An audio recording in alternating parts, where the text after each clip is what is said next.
Tuesday, June 5th, 2024, and I'm calling to order the regular City Commission meeting for the City of Oregon City, and I'd like to have the roll call, please. Commissioner Mike Mitchell. Here. Commissioner Rocky Smith. Here. Commissioner Adam Marl. Here. Commissioner Frank O'Donnell. Here. And Mayor Denise McGriff. Present. So I would like to have everyone stand and acknowledge and join us in the flag salute. I pledge allegiance to the flag of the United States of America and to the republic for which it stands, one nation, under God, indivisible, with liberty and justice for all. Thank you so much, everyone. So on tonight's item number 3, we have 2 proclamations. I'm going to ask Commissioner Smith to read 3A, if he would be so kind. Can you see it? Yep. All right, this is maybe I can't. Proclamation for Pride Month. Whereas all human beings are born free and equal in dignity and rights, and this nation was founded on the principle that every individual has infinite dignity and worth, and whereas members of the LGBTQ community have fought bravely to live openly and authentically and to celebrate who they are and who they love, and whereas because of the acts of courage by millions who came out and spoke out to demand justice, and by those who quietly toiled and pushed for progress, our country has made great strides in recognizing what those brave individuals knew long to be true in their hearts, that no person should be judged by anything but the content of their character. And whereas the efforts and achievements of LGBTQ plus community have allowed all to enjoy greater dignity, freedom, justice, and equality. And whereas acknowledgement and education remain essential to help eliminate prejudice wherever it may exist, and whereas the City of Oregon City unequivocally is committed to supporting visibility, dignity, and equality for the LGBTQ plus people in our diverse community. And whereas LGBTQ plus individuals have made immeasurable contributions to the cultural, civic, and economic success of our country, and we're recognizing, celebrating, and standing with the LGBTQ plus community provides an opportunity for all Oregon City residents to strengthen alliances, build acceptance, advance equal rights, and create a better, more inclusive community. And I get to read the last part.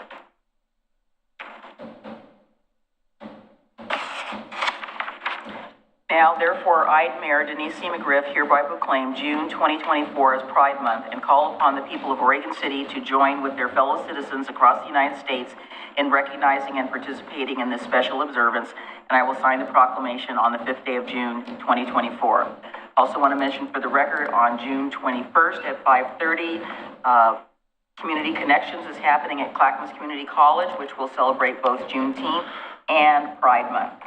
So we are we are participating as a city, and look forward to having everybody come out. So next on our agenda, we have a proclamation for our friends and colleagues in the Parks and Recreation realm. And it's proclaiming we're doing it ahead of time. July, is it July or is it June? Is it supposed to be June? July. Okay, so we're doing it ahead of time just to get ready. Okay. Because we don't have our Juneteenth meeting. Well, true. I mean, our June 19th meeting, we don't have. Yeah. So this is a proclamation declaring Parks and Recreation Month, whereas Parks and Recreation is an integral part of communities throughout this country, including Oregon City. And whereas Park and Recreation promote health and wellness, improving the physical and mental health of people who live near parks. And whereas Park and Recreation promotes time spent in nature, which positively impacts mental health by increasing cognitive performance and well-being and alleviating illnesses such as depression, attention deficit disorders, and Alzheimer's. And whereas Parks and Recreation encourages physical activity by providing space for popular sports, hiking trails, swimming pools, and many other activities designed to promote active lifestyles. And whereas Park and Recreation is a leading provider of healthy meals, nutrition services, and education, and whereas Park and Recreation programming and education activities such as out-of-school time programming, youth sports, and environmental education are critical to childhood development, and whereas Park and Recreation increases a community's economic prosperity through increased property values, expansion of the local tax base, increased tourism, the attraction and retention of businesses, and crime prevention. And whereas Park and Recreation is fundamental to the environmental well-being of our community, and whereas Park and Recreation is essential and adaptable infrastructure that makes our communities resilient in the face of natural disasters and climate change, and whereas our parks and natural recreation areas ensure the ecological beauty of our community and provide a place for children and adults to connect with nature and recreate outdoors, and whereas the House of Representatives, U.S. House of Representatives, has designated July as Parks and Recreation Month, and whereas Oregon City recognizes the benefits derived from the parks and recreation resources, therefore, I, Denise C. McGriff, Mayor of the City of Oregon City, do hereby proclaim July 2024 as Parks and Recreation Month. And I will sign that today on the 5th of June, 2024. Did you want to say anything, Director Reed? Thank you. All right, we have, I don't have any slips. Do we have any citizen comments this evening? Okay. We'll move on to number 5, presentations. I would like to ask for our chair and vice chair of the Youth Advisory Commission, Brianna Isaac and Julian Guerrero Molina, to come forward along with our staff, Hannah Schmidt. Good evening, Commissioners. As Mayor McGriff introduced, my name's Hannah Schmidt. I'm the Community Engagement Specialist for the City of Oregon City, and I have the absolute pleasure of being the City Liaison for the Youth Advisory Commission, and I will let the Commissioners introduce themselves. Hello, I'm Brianna Isaac, and I'm the Chair of the Advisory Commission. You just need to move it over when you're talking. There you go. I'm Julian Guerrero Molina, and I'm the Vice Chair of the Advisory Commission.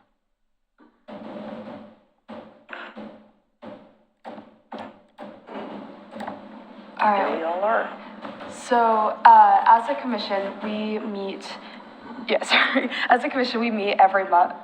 And what we do is we, as students, get to learn a little bit about how the city government functions and what is going on in the city. So we've had multiple different presentations to us on different programs or different things that are happening. And we're able to also learn how an idea forms and how that idea actually becomes something that's put out into the city and made finalized and that sort of thing.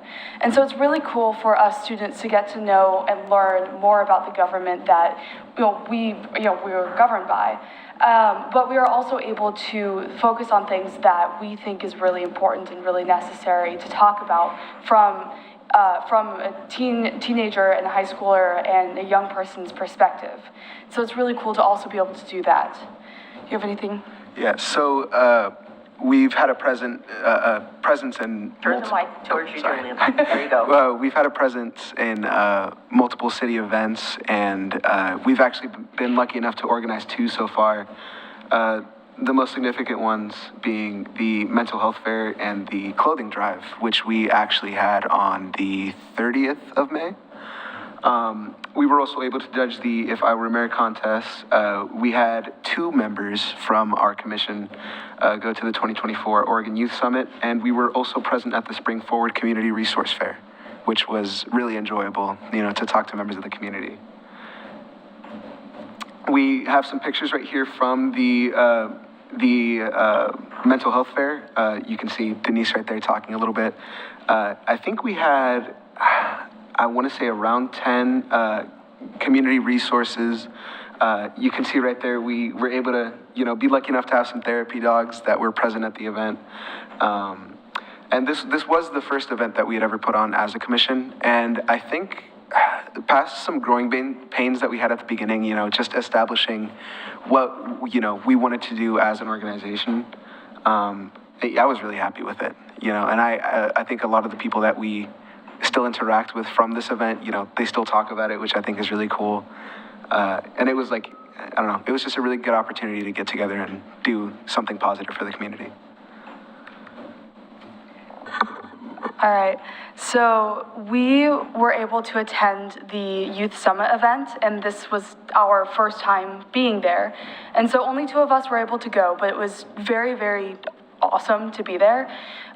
Basically, we were able to talk with other commissions, other boards, other groups from other cities in Oregon, and we were able to share what we're working on. So we got to hear what other people are talking about and what other people are focusing on. And so it was really able to expand what we were thinking about, because we're new, we're only 2 terms in now. And so it was really cool just to have this share of ideas. And not only that, but we also were able to hear from people who specialized in different issues, such as teen houselessness or social media or like substance abuse, that sort of stuff. And so we were able to, as students, hear about professionals' experience and what they know about the issues. And then we were also able to put our own input on what we've seen in our own communities, in our own towns, on these issues. So it was really cool to be able to talk with others and have that outreach. Yeah. Okay, so we also judged the If I Were a Mayor contest. I'm pretty sure if I remember correctly, we organized the times that we were going to judge and like when it was. So this was the first time that the City of Oregon City participated in the If I Were Mayor contest. I'm sure as many of you know that it's a Oregon Mayors Association contest that a lot of different cities participate in. This was Oregon City's first time participating, and the Youth Advisory Commission and the mayor judged all of the entries. There were 25. There were 2 multimedia presentations, 1 essay, and 22 poster entries.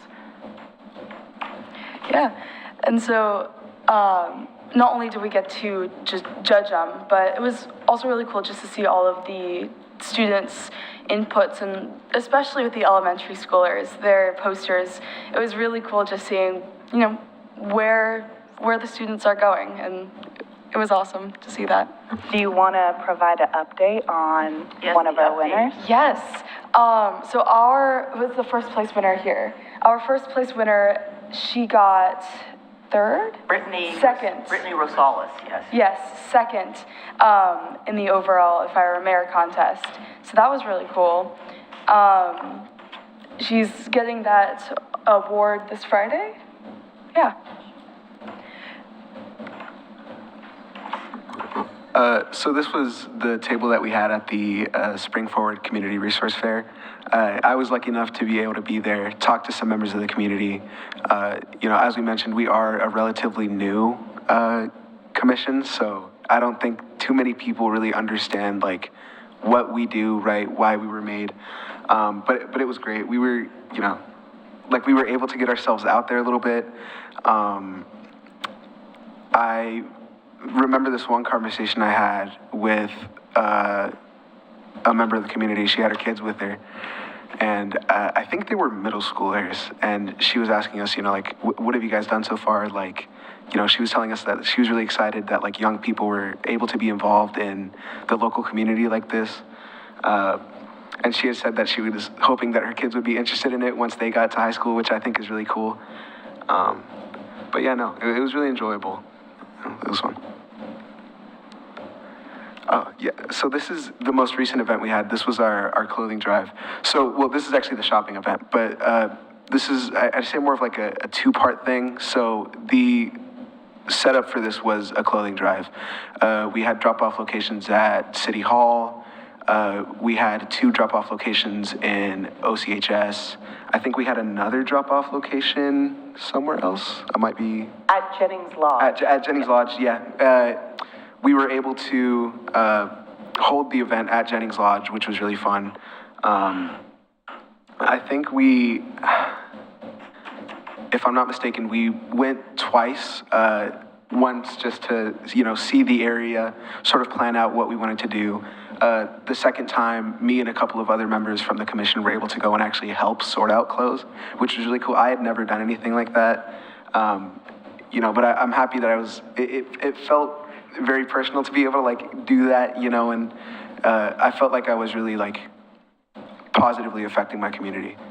Because I think our main goal with this event was to be able to give people who might otherwise be shamed, you know, for going to receive free clothes. We wanted to, you know, sort of market it as this like cool thing that you can go do with friends. And I think we were really successful in that. We had a pretty good turnout, which I was happy about.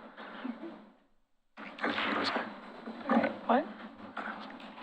All right, any questions? Are there any questions? Commissioner Morrow, would you like to add anything? Sure. I'm super excited with all that this group has been able to accomplish in the last year and a half. I remember trying to move this forward and hearing no one's going to be interested in it, and this isn't a priority. And I'm appreciative now that after those concerns at this point have been showed up, that we've proven that this is a priority for our community. There are people who are interested. In fact, the amount of students we had was more than double what we had originally planned for having in that committee. And so when I look at the work that we've been able to accomplish, and a lot of it being laying the groundwork for future success, letting the community know what this is all about, and trying to learn more about local government as a whole, which are all things that are going to continue regardless. But I think that now we've got that base, and that we can look more at how we can be affecting local policy and affecting the variety of issues that are affecting the young people in this community. And so I'm just very grateful to our chair and our vice chair for stepping up to lead this year. Congratulations, Brianna, on graduation, and we wish you all the best in your future endeavors. So thank you. Thank you. Yeah, we plan to see you applying for some sort of board or commission while you're, you know, your first 2 years at school. So we'll keep a lookout. All right. Thank you so much. Thank you, Hannah. All right. Who's here for the Transportation Advisory Committee? Oh, it is our friend Ben. All right, come on up. My name is Ben Simmons, and I am the chair of the Transportation Advisory Committee, and I'm here to bring you an update. John, I think was going to... And John Lewis. Yep.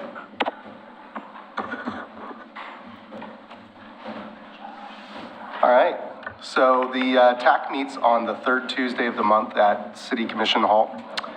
We currently are 9 members strong. Myself as the chair, Henry McEnroth is our vice chair, and we did add 3 new members this year. We held 8 meetings last year, and the majority of our meetings are spent receiving updates from the Public Works team on current projects and transportation issues going on within the city. Often we do have citizen complaints and/or requests, and we do have a few tools at our disposal that we can implement during those times. We can ask for ODOT speed studies to amend speed zones. We can install rapid flashing beacons, speed humps, or temporary speed cushions. We can change or add new signage, and we can request some enhanced enforcement from our police department. Some more of the specific actions that we took in 2023 and 2024, one that's near and dear to the mayor, the 9th Street and Washington Street crosswalk in the McLaughlin neighborhood. That was brought to our attention, and I attended a meeting at the Neighborhood Association, and then we brought it back to our monthly meeting. We were able to install some new signage, change some of the curbs, expand the sight distance, and help with that particular crosswalk situation. Another one that we're working on and have been for quite some time is the Holcomb South Safe Routes to School. Dana Webb has been integral in receiving grant money for that particular project that is ongoing.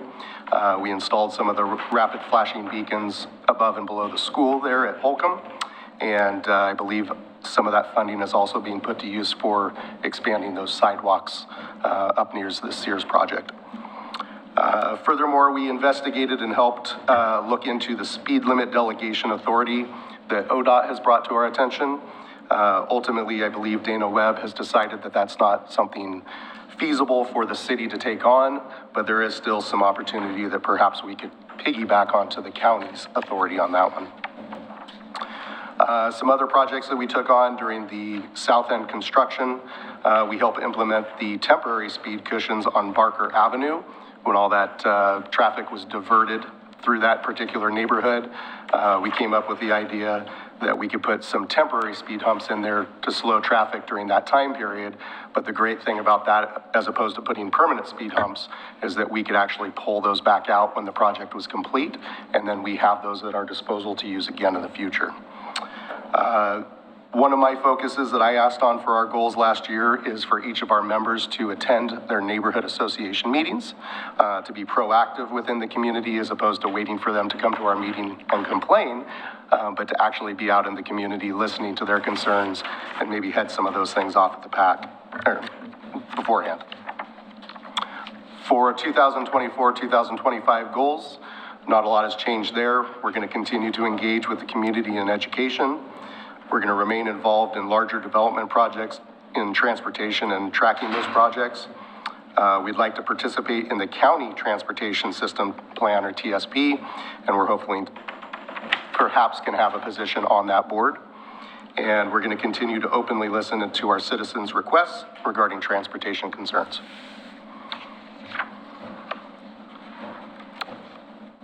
That's all I got. Do we know what the membership of the county group is? No, they haven't kicked off that process yet. Oh, they don't have it yet? No, they have not. They don't have a standing. But when it comes, Oh, I think. they don't have a standing transportation advisory committee, is what? Oh, the county does have a transportation advisory committee, but they haven't kicked off their transportation system plan update. Right, what I was asking is the composition of the current TAC for the county. Do we know what that is? I don't. We can look that up, but and get back to you. Is Yeah, that something could you'd you like? find out? Okay. It would be interesting to know, because I think, as you just said, the cities make up the county, and it isn't only just about county roads, because, as you know, and our public maybe doesn't always remember, that we have several county roads within our jurisdiction that they are still responsible for. So it would seem like we should have a seat at the table. So I guess I'd like to close a little bit with, first of all, thank you to Ben. Ben's been excellent with the Transportation Advisory Committee. There's been others that have been Is your at mic that on? seat as well. It is on. Says it's on. You're not coming Am I through very well. loud enough? So there we go. There you go. There we go. And we've done a good job of laying out goals. There's one goal on here that I was just hoping to get just a head nod, really, and that is out of the Transportation Advisory Committee. We haven't reached consensus yet, but there is this suggestion that we look closer at 20 is plenty. And if you remember this conversation from years ago, looking back at some of the reports we've done for the commission, we looked at this in 2018 and again in 19. We've discussed it a couple times, but there's been at least a couple in the TAC that have asked that we look at 20 is plenty more seriously again. And we've also received a couple of letters from the neighborhood with regard to support of the idea of 20 is plenty. And so as staff, we've talked about, well, how do we move that forward, given some of the feedback we've gotten from the commission in the past? And just our thought is we need to gather more information. We need to make sure we're talking to our police department. We need to reach out to the neighborhoods. It might be something at National Night Out or one of our other events where we're actually kind of trying to get that, because there is kind of a split. We've done some online polling on this, and some people like the idea, others people not so much. But because we've been before the commission and because we've kind of had that a mixed review of this idea, I just wanted to find out, would the commission prefer we bring an early work session just to talk through this, or are they comfortable with the TAC and the staff working through gathering information, kind of figuring out what that could really look like, and then bringing it back after it's a little more mature, maybe after we've had some of these community outreach conversations? And so I just didn't want to get out there too far with doing that community stuff and then having the commission say, hey, we talked about this, and, what are you doing? So that's just one little head nod I'd love to get before we jump into our next meeting, which is in June, and talk more about this. What do you think? Well, I think it's definitely a topic that we should discuss. I mean, all the research, the chance of a pedestrian surviving a collision at 20 miles an hour compared to 25, the numbers are just dramatically different. Yes, they are. We have a lot of streets in our city, and that relates to a question I'm going to ask in a minute, but we have a lot of streets in our city that serve as street and neighborhood playground and basketball court and, bicycle pump track or whatever else. And I think that a 20-mile-an-hour speed limit is definitely something we should strongly look at. So the question again is, are you okay with TAC doing that work ahead of time, Yeah, gathering information and bringing that back to the... I think that's why we have an advisory committee, is for them to do some of that woodshed work part of it and then bring the discussion to us. Well, we're lucky that we have some jurisdictions that have already done it. There's lots of signs around the metro area that say that 20 is plenty, those sorts of things. Okay. That's all I have. Thank you. Thank you. Can I ask one Please, one go right question? Establish a recommendation for standard capacity. Is that talking about capacity numbers for local streets and how that might trigger mitigation for a new development? Yes. I think that's where, is that? Yeah, it's on the Is that on the goals goals. worksheet? Yeah, I just wanted to make sure that that's what that was, because I think that's Yeah. another thing. Yeah, that's You know, something I we think measure you've intersection asked for in particular, right? About with regard to the Park Place development, that's how that. That's where it arose. Yeah. Yes, and it did become a pretty serious sticking point on that particular one, but there's a lot of other streets in the city that could be impacted the same way. As new development comes on, all of a sudden the street that was designed to be a local street Right. becomes Something else. yeah. For a neighborhood that's, at the upper end of it or whatever, so. I think, I won't speak for Aquila, but I think Aquila's started some work on that, and working with Dana on a little bit of that right now, so that's forthcoming. Great, thank you. Frank, anything? Adam? Okay, thank you very much. Mr. Geist? How many times have you done this presentation now? I think you're on presentation number 5. I do believe this is the 5th consecutive year, yes. Actually, can you hear me okay? I just meant how many times you've had to do it this year already. Oh, no, this is my 3rd. I was okay. at Happy Valley. I was saying 5. I was guessing 5. Happy Valley last night. Thank you, Mayor McGriff and Commissioners. My name is Greg Geist. I'm the Director of Clackamas Water Environment Services, and we're going to give you our annual report out to the cities that we do. We'll talk a little bit about the work we've done over the past year and what's coming up in the future. So you're talking straight at us and your mic's off to the side. So either put it in the front so they can... I know, it doesn't want to move. There How's you go. that? Better? Yeah. All right. We want the people who are watching this on replay to be able to hear you. Gotcha. Thank you. Again, thanks for letting me be here tonight. Part of it's self-interest. I mean, our industry traditionally has been out of sight, out of mind, literally for decades. And since I came to Wes and became the director, I've worked hard to get out in the community so people know who we are, what we do, and why we matter to the community. And it's opportunities like this that help me do that. So thank you again. Next slide. I'll start with our vision and mission. I'm not going to read the mission, but I will read the vision. The vision for Wes is to be a collaborative partner in building a resilient, clean water future where all people benefit and rivers thrive. And I would just observe, I've been at this for a while now, and I think Oregon City and Wes are working more collaboratively and in better partnership than we ever have. So thank you for that as well. For those of you who may not, or in the audience that don't know Wes, we serve about 200,000 people in the Portland, or the Clackamas, in urbanized area of Clackamas County. We provide 3 different services. We provide wastewater treatment, which we do for Oregon City, which is you guys own your own collection system and pipes and pump stations. We just treat the water.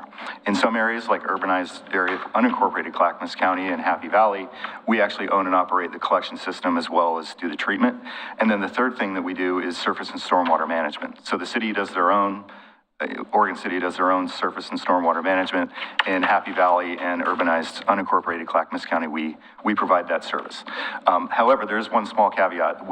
West does provide a very small piece of what we call retail or the collection and conveyance service for a portion of Oregon City, the Country Village Mobile Home Park, which is technically not in the city, but it's within the UGB.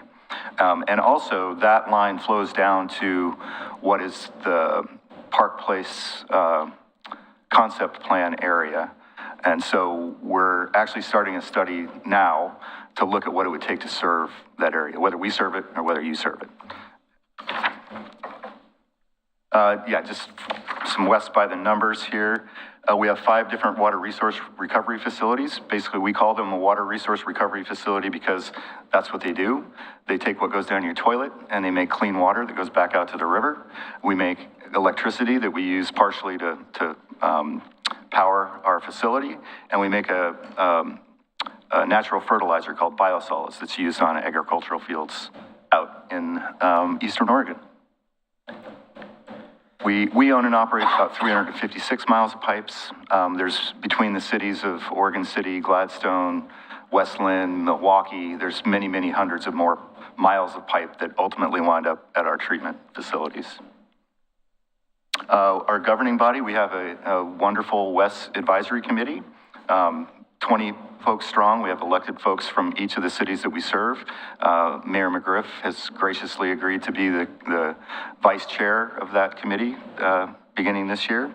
And also William Gifford, who's in the audience today, is the Oregon City representative there. Raise your hand, Mr. Gifford. Thank you. And I just want to touch on, we have a very strong, we've built a very strong foundation at West with long-term master planning.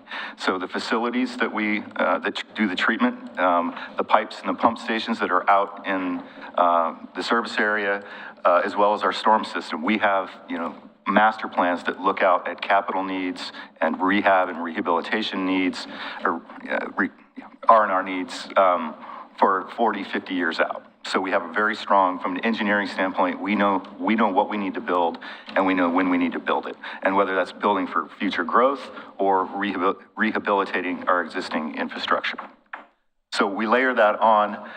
If you look at, we have a 5-year capital improvement plan, but we actually have an operational capital improvement plan that goes out 10 to 12 years. We also have a long-range financial plan. So between all of those documents, they're planning documents, but we actually use them.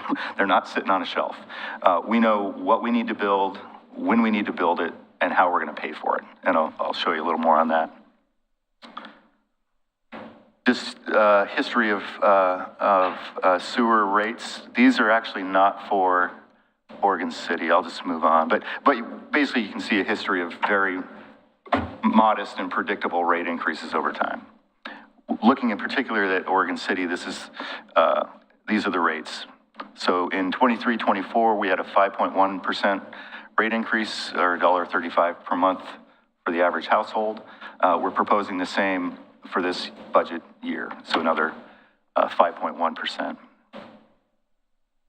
We also have system development charges, just like you folks do. Yeah, so the cities will collect a retail system development charge to do the work within your own collection system, your pipes and pump stations. We have an SDC for our wholesale treatment as well as the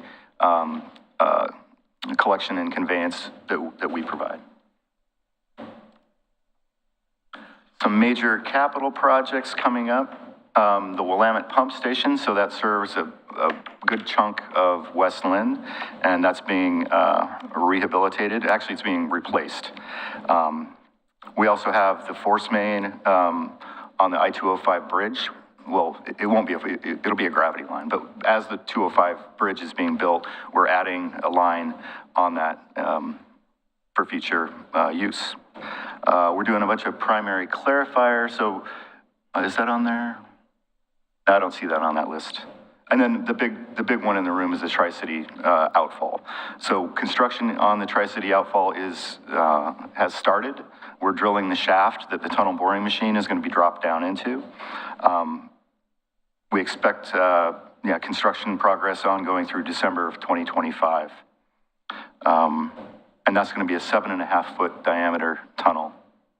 And I'll talk more about that in some detail. This is the tunnel alignment. Oh, shoot, I gave away the clackamole. Anyway, so yeah, 7.5-foot diameter pipe. I just want to I know there was some concern about cultural resources. We have all of our permits in hand.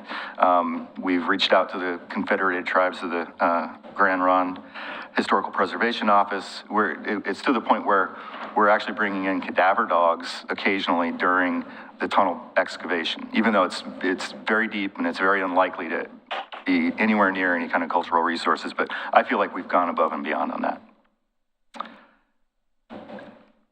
Next slide. Well, I might as well mention so we had a naming convention. So when they do tunnel boring machines, tradition in the industry is to name them, and it's a community fun thing to do. So we held a contest. We had 650 submittals, and we settled on Clackamole, which is a very industrious and adorable mole. Didn't the commissioners pick that? What's that? Did the commissioners pick Yeah, that? right, but we narrowed it down to 5. We narrowed it down, and then they picked the final. Right, entry. that was Okay. the clear I didn't number want us one. to take the blame for it in case somebody doesn't like it. Right. And you'll see the Arch Bridge featured prominently in our mascot / logo. One of the things we know... It is the Fremont Bridge. Not our bridge.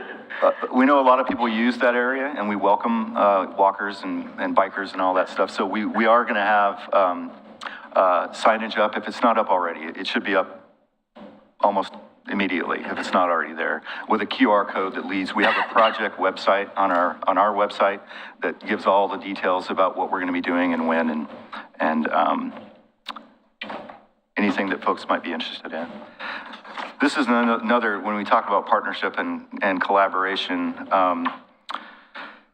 so WES provides 33% of funding for inflow and infiltration projects that collectively our technical advisory team that includes members of all the cities that we serve say is going to have a meaningful impact on inflow and infiltration, which means less clean water getting to our wastewater treatment plant, which means less capacity we need to build there.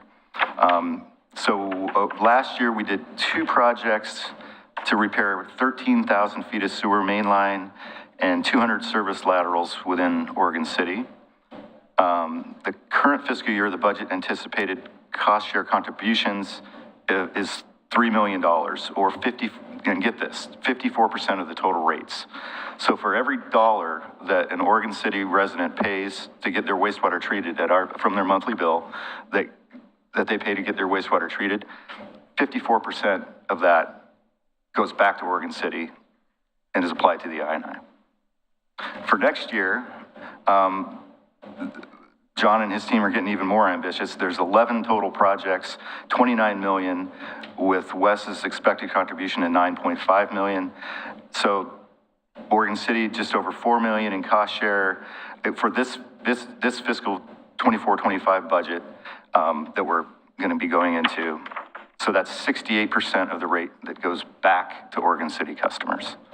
And that's the benefit of being a regional service provider. Another partnering, we're happy to be involved in lots of things in Oregon City, the Movies in the Park, Chamber of Commerce, Business Alliance. I'm a member of the Rotary Club. We recently started a water Rotary Club that's the satellite club from the Oregon City Rotary Club to keep the focus on water and local stuff. And I only have 10 minutes, so that's all I've got for tonight. I will say that, this is a saying that I may have said in the past, internally to WES. But it really, I think it takes, in order to really solve the clean water puzzle, it's not just the people within WES operating together, it's us and the cities operating together in partnership and collaboration. So that's all I've got. Thank you. there any questions or comments? Thank you very much for that very thorough outline. Thank you. Appreciate it. I'll see you at our next meeting. I wanted to just back up a minute. So while we didn't have any citizen comments with forms, we did receive a letter from Island Architects regarding a project that we're going to be talking about at our July 11th meeting. And we also received late breaking, I understand, this morning from comments regarding a zone change. So wanted to make sure those were on the record. So next on our agenda, we have the adoption of the agenda and the consent agenda. We have items 7A through 7H. Is there anything on there that is causing anybody concern, or do we have a motion to approve? I went through the minutes very thoroughly just to make sure I didn't catch any typos that you caught. Is there a motion?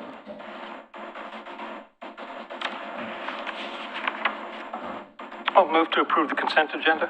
Is there a second? Second. It's been moved and seconded to adopt the consent agenda. All those in favor, or roll call please, and then we'll have all in favor.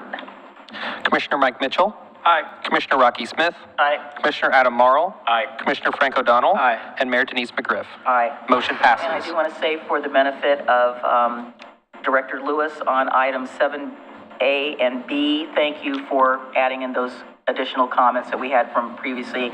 I think it'll really help. I know that they need to do these infrastructure projects, but sometimes that noise just, you know, I was looking at the one over on Harrison and 7th, and there's been a big track hoe in front of this person's house for like the last 8 months. So we are cognizant of that, and we're trying to mitigate that as much as we possibly can. So we have, on item 8, we haven't had a public hearing for a while, but we have a public hearing tonight on Resolution 24-18, supplemental budget for the 2023-25 biennium. And we have our Assistant Finance Director, but no Mr. Zook tonight.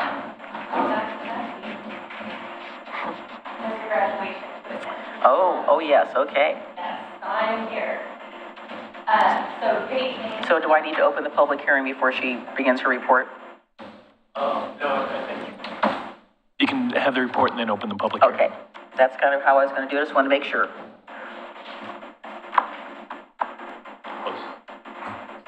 Does it move closer? Yeah. Nope. Is green light lit? Oh, okay. Now can you hear me? John turned it off. All right. Good evening, Mayor and Commissioners. I am Erin Wilkie. I'm the Deputy Finance Director, and I am here to present you with the first supplemental budget for the 2023-2025 biennium. As noted in the staff report, the 2023-2025 biennial budget was adopted by the Commission on June 7th, 2023. The adopted budget was based on estimates of what was known at the time. As we progress through the budget cycle, it is customary for finance to bring forward a supplemental budget for conditions unknown at the time of budget preparation.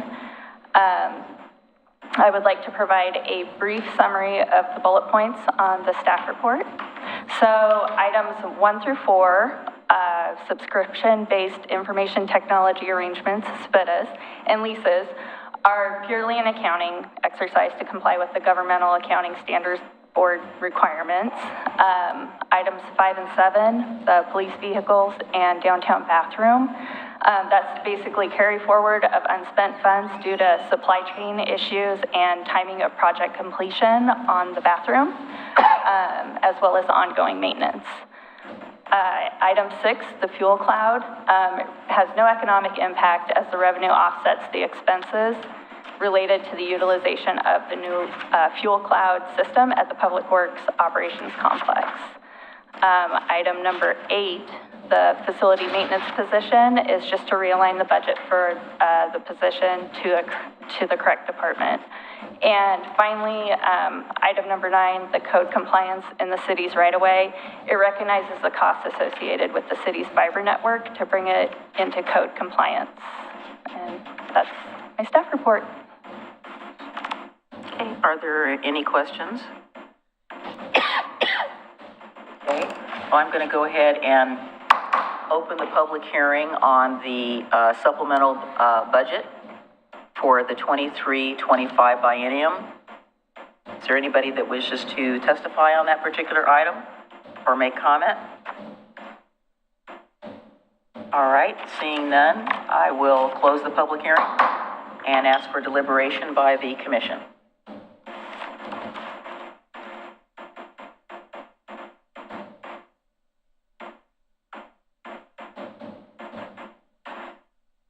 There is too much silence going on.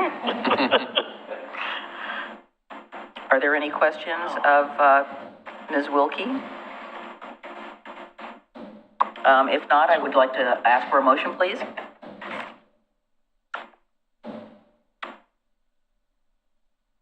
I'll move to approve resolution number 24-18. Is there a second? Second. And moved and seconded by Commissioner Smith, seconded by Commissioner Morrow. Roll call, please. Commissioner Mike Mitchell. Aye. Commissioner Rocky Smith. Aye. Commissioner Adam Morrow. Aye. Commissioner Frank O'Donnell. Aye. And Mayor Denise McGriff. Aye. Motion passes. Okay, approved. Thank you. Thank you so much for all your work. Thanks. All right, let's move to item number 9, general business. We have the 9A antique fire truck donation. Mr. Conkle? Or is that Ms. Raines? Yes. Mayor and Commissioners, the city currently owns 3 antique fire trucks, one that is actually currently with the Oregon Fire Museum on display, and 2 that we have in storage at a Clackamas County Fire facility. The Oregon Fire Museum has approached the city because they are interested in actually acquiring the 2 that are in storage, in addition to the one that they already have possession of but would like a lien removed from.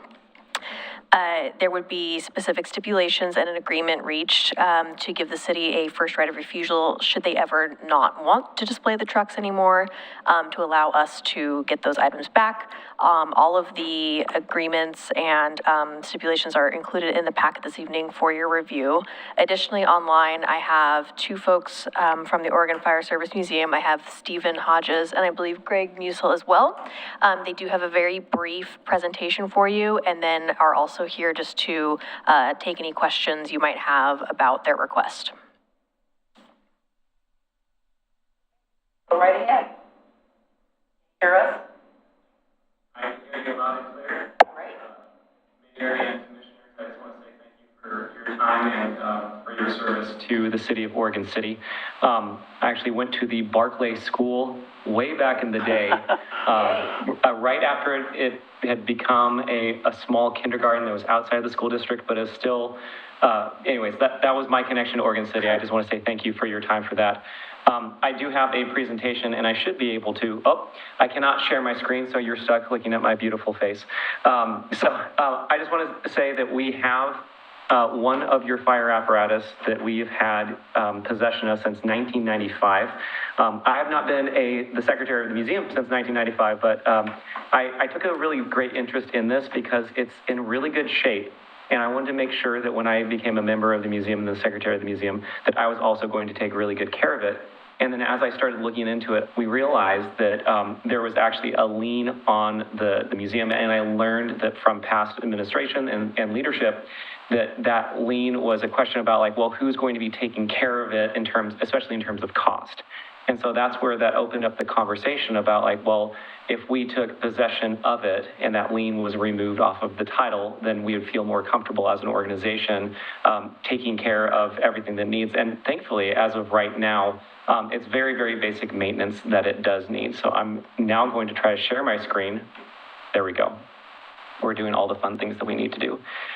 So the Oregon Fire Service Museum, we're just about 45 minutes to the south. We're in Brooks, depending on the traffic on 205. We're a museum, we're a memorial, and we're a learning center. The museum's been enacted since 1993, and we've had this beautiful building. It's about 50% of the way done. It's been open since 2018, so we've been making a little bit of progress on getting an actual enclosed space because we do want to take care of this antique fire apparatus. So we are located at the beautiful Powerland Heritage Park. So if you've never been there before, it's absolutely beautiful. And there are 14 other museums. And then I, as a young dad, I've been trying to make it very youth focused, but really anyone that likes anything mechanical, it's the home of the great Oregon Steam Up, which is great. The nitty gritty specifically about what we're asking though is, again, it's the removal of that lien. And I had a really cool video. I don't think, nope, of course technology is failing me right now. But this video is on the YouTubes and the Instagrams of me walking around this beautiful 1951 Kenworth. And it is really awesome. And our intention is to get it back into running condition so we can get it out and about in the community. It says Oregon City Fire Department on it as well. Throughout the conversation, there were 2 additional apparatus that Alex, thank you for everything that you've been doing throughout this process, has said that would also be transferred to us, and the specific things and the details about, well, is there going to be a first right of refusal? And absolutely. It's very, very rare as a museum that we do say that we need to give an apparatus back, but that has happened. But we try to take care of all of our apparatus very, very well. And also, there's a contract that we've been putting together. Again, thanks, Alex, for all of the help with this, to make sure that things like, well, who's going to be taking care of insurance and who is going to be transporting it off of the property, and things like taking the apparatus for events. I think that that's really important that these apparatus do get out into the community. We want kids and we want the general populace to be excited about the fire service and understand what we do. And so those are some of the more fine details about this. So those details, conveniently located in this slide, is that as long as we have a 60-day notice and there's professional transportation and insurance, the apparatus can leave the property. Our property at Powerland Heritage Park, it's 62 acres, and so it's really cool that a lot of the stuff that's at our museum and then other museums, it is functional and it can move around our facility, but when it leaves that facility, we would want to have all of the due diligence in place. And then we'd also ask a membership dues to the Oregon Fire Service Museum of $100 per year with a sunset of 10 years. Of course, we would love that to be extended.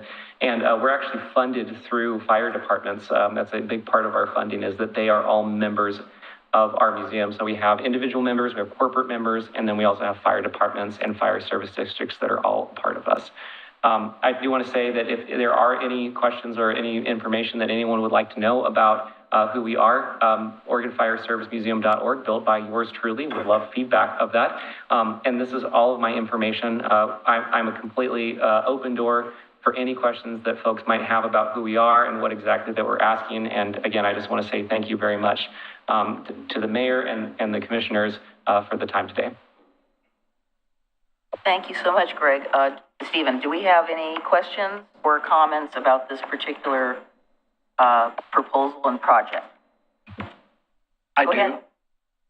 You can go first. So I've known about this for a fair amount of time. I was surprised that, and excited to find out that we still had 3 Oregon City fire trucks.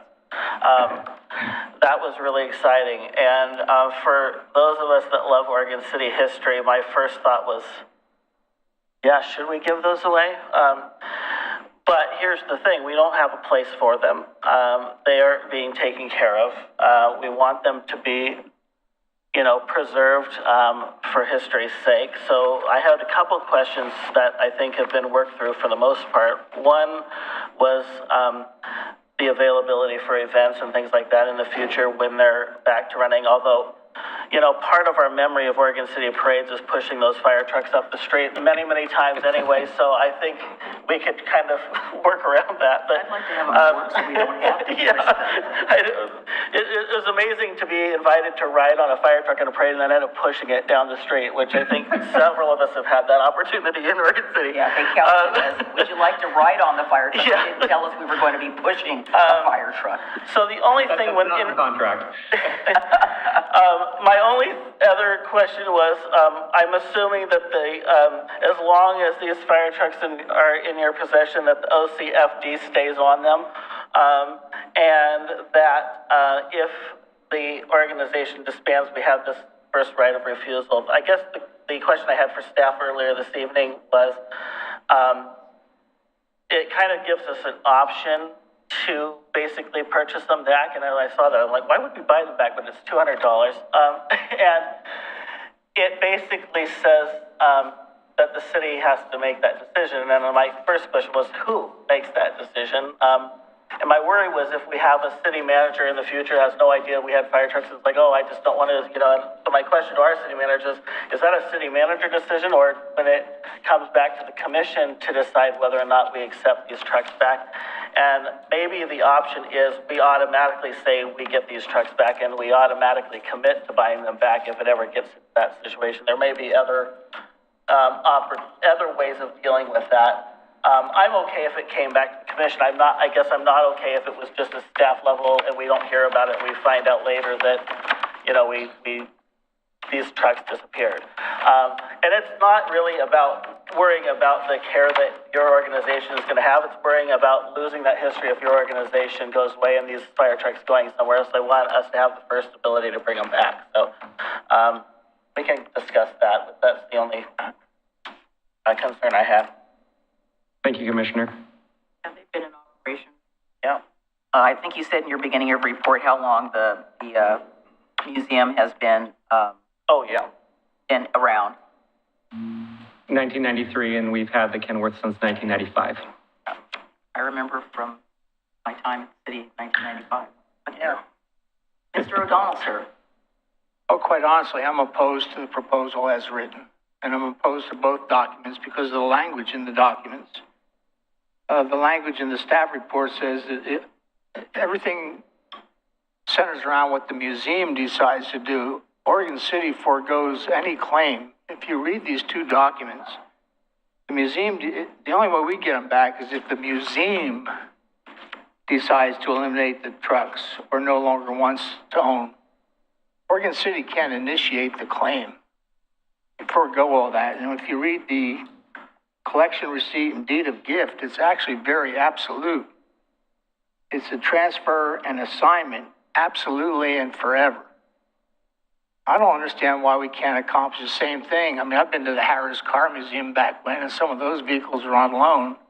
Why can't we enter into a loan agreement? And if at some point in time we wanted them back, if we were to set up something of an attraction, which I hope we do at some future point, whether it be the wagons or these or something else, our fate is not determined by the museum. So I don't like the language in the documents, and it's absolute, and it's one-sided.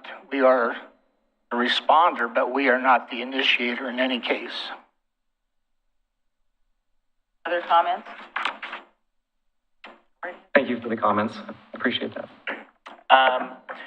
So I had similar concerns to what Commissioner Smith was talking about, but I recognize that the financial figures presented here are just pennies in our overall city budget, but at the same time, it just fundamentally, I don't know how I feel about making a donation, but at the same time becoming a member and paying dues and having to pay for it to come back, should that be an opportunity. That's, regardless of the amount, that's just something that I fundamentally have a problem with if this is going to be a quote-unquote donation, or if this is going to be an opportunity for us to also become a part of this, become a member of this organization. So that's my main concern there. But as far as everything else goes, I think I'm fine with everything else. Awesome. Thank you for your comments. I read it the same way Commissioner O'Donnell did, and if the choice is today's situation where we have no place to properly display these so that any members of the public can see it, we're way better off to have them where they are. But there are some things in the long-term facilities plan that we're going to be talking about later on. I'm thinking of the end of the Oregon Trail Center and what does that end up being. And I guess my concern is my crystal ball doesn't go far enough out in the future to know that there may not come a time when geez, I wish we had those fire trucks, because now we do have the spot for them. So I wish there was a way that this could be written. I would like to see it rewritten in a way where we could initiate getting them back at some point in the future. Again, they're way better off where they are now than what we would have to offer, but that doesn't mean that we wouldn't have something in the future. But just to be clear, But the problem is, the city's not storing them. The fire department is, and the fire department. They don't want them. oh, and they're not being displayed at all, they're just sitting Yes. there in a But- So storage. But I guess, couldn't they go to the museum and still with some sort of agreement where we could get them back at some future date? As under a loan program, which would, I don't understand why we can't accomplish the same thing under a loan program. We loan you the vehicles. Is it appropriate to ask questions during this time, or should I put myself on mute? Absolutely, yeah, absolutely. Was that absolutely put myself on mute? No, absolutely, absolutely, you can ask a question. I like the thought of a loan program. I'd be really curious to see what that would look like given where we're at. And the first thing that I think of is that there's two different groups of fire trucks. There's the two that are currently at your fire department, and then there's one that we currently have down at our museum. And that's the one that we've been a caretaker of already, since 1995. And would a good first step be, let's address the Kenworth before we take care of the other two? Is that maybe a way to approach this, or do we want to still look at this holistically for all three of them? Well, the other two are just in storage, and they're not, they're just sitting there. Nothing's happening with them. They're not being maintained. Nobody can see them unless we go over to that location and ask to be let in. What station are they at? What station are they at? Well, I know, but I don't know what. Out in the county. Fisher's Mill area. Fisher's Mill, Harding, they have that big building there. Okay. The intersection. I would look at it holistically, if it were me. I mean, you have the benefit of using it as an attraction. We have the benefit that you're taking good care of them. I'm not ready to, as the document says, transfer and assign absolutely and forever, essentially relinquishing our ability to control something. I have no problem working in partnership with your museum and working together at a mutually acceptable for both parties' benefit.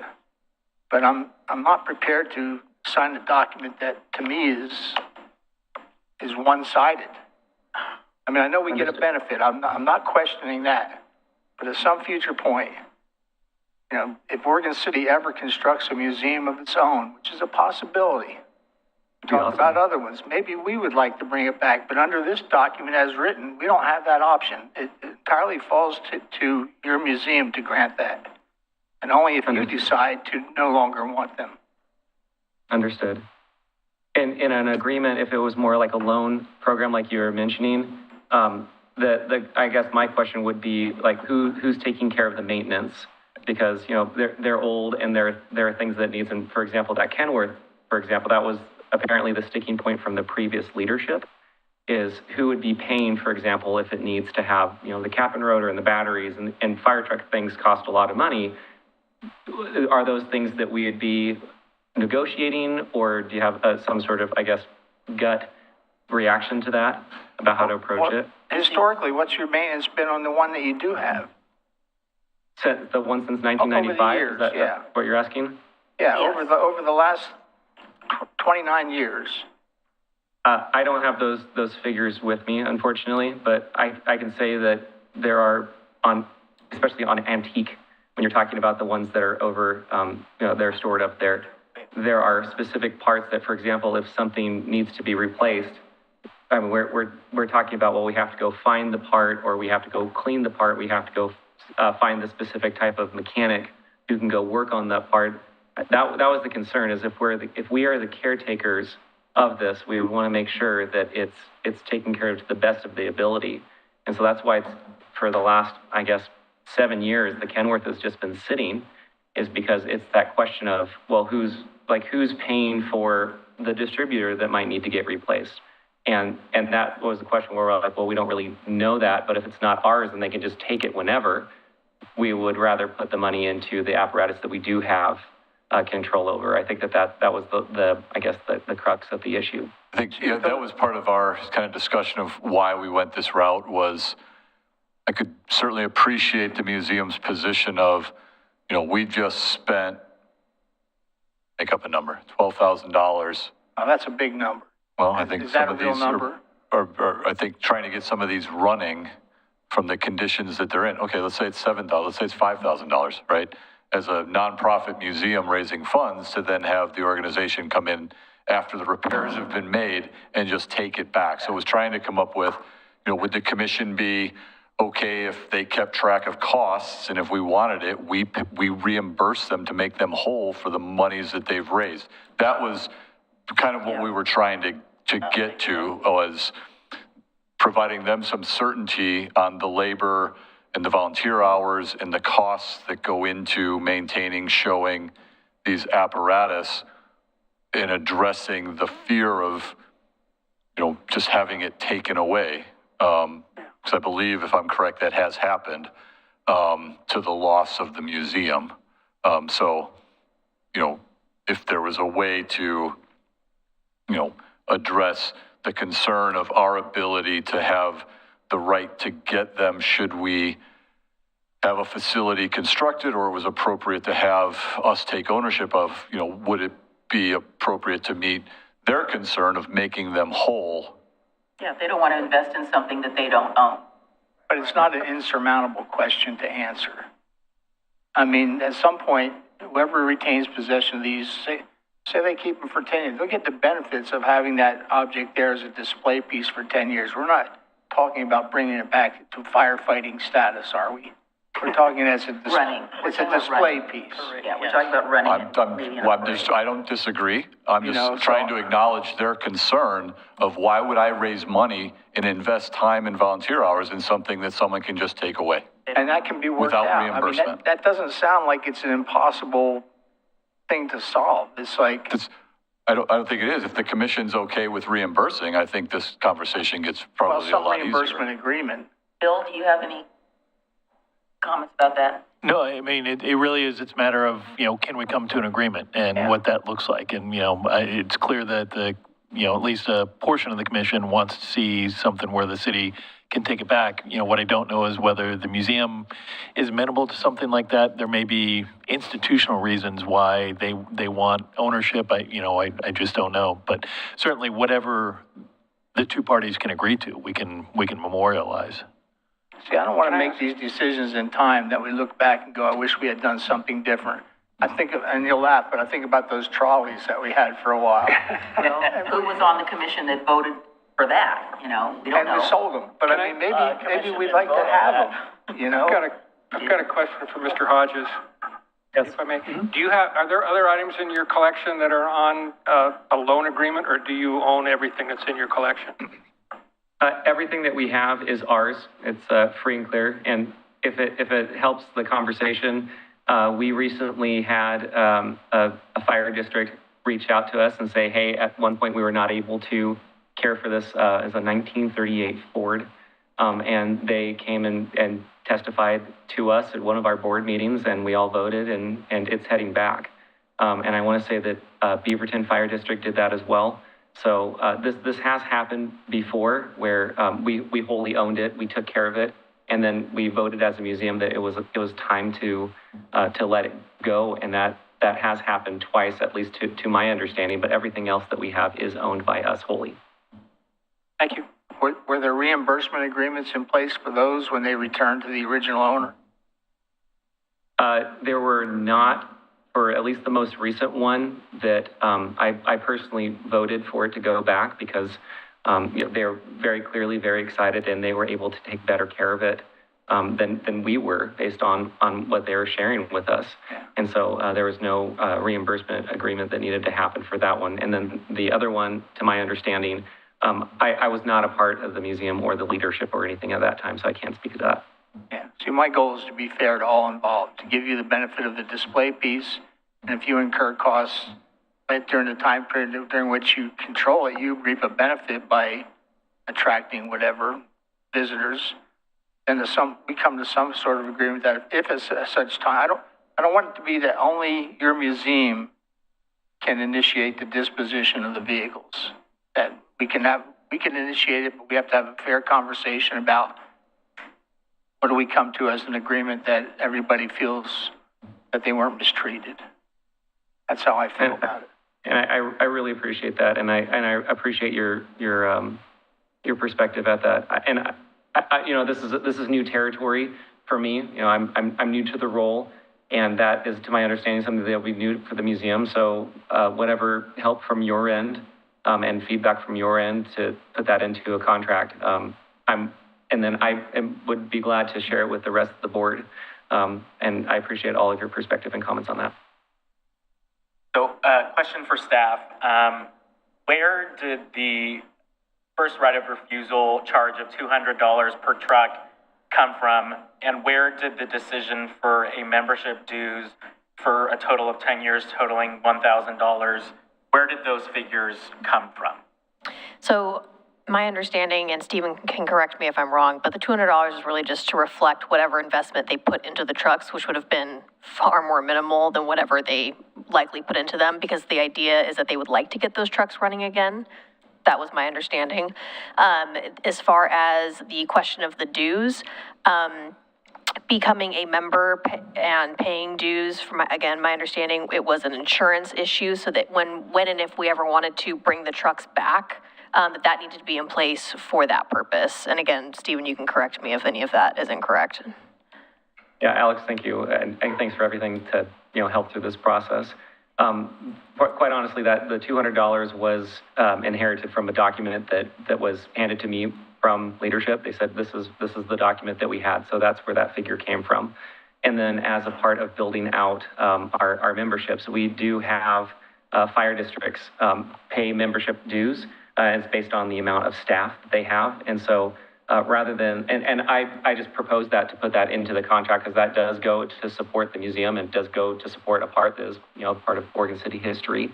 And so rather than doing a staff number like other fire districts and fire departments do, I then looked into our documentation for what we do for corporate memberships, and $100 is the lowest that we have.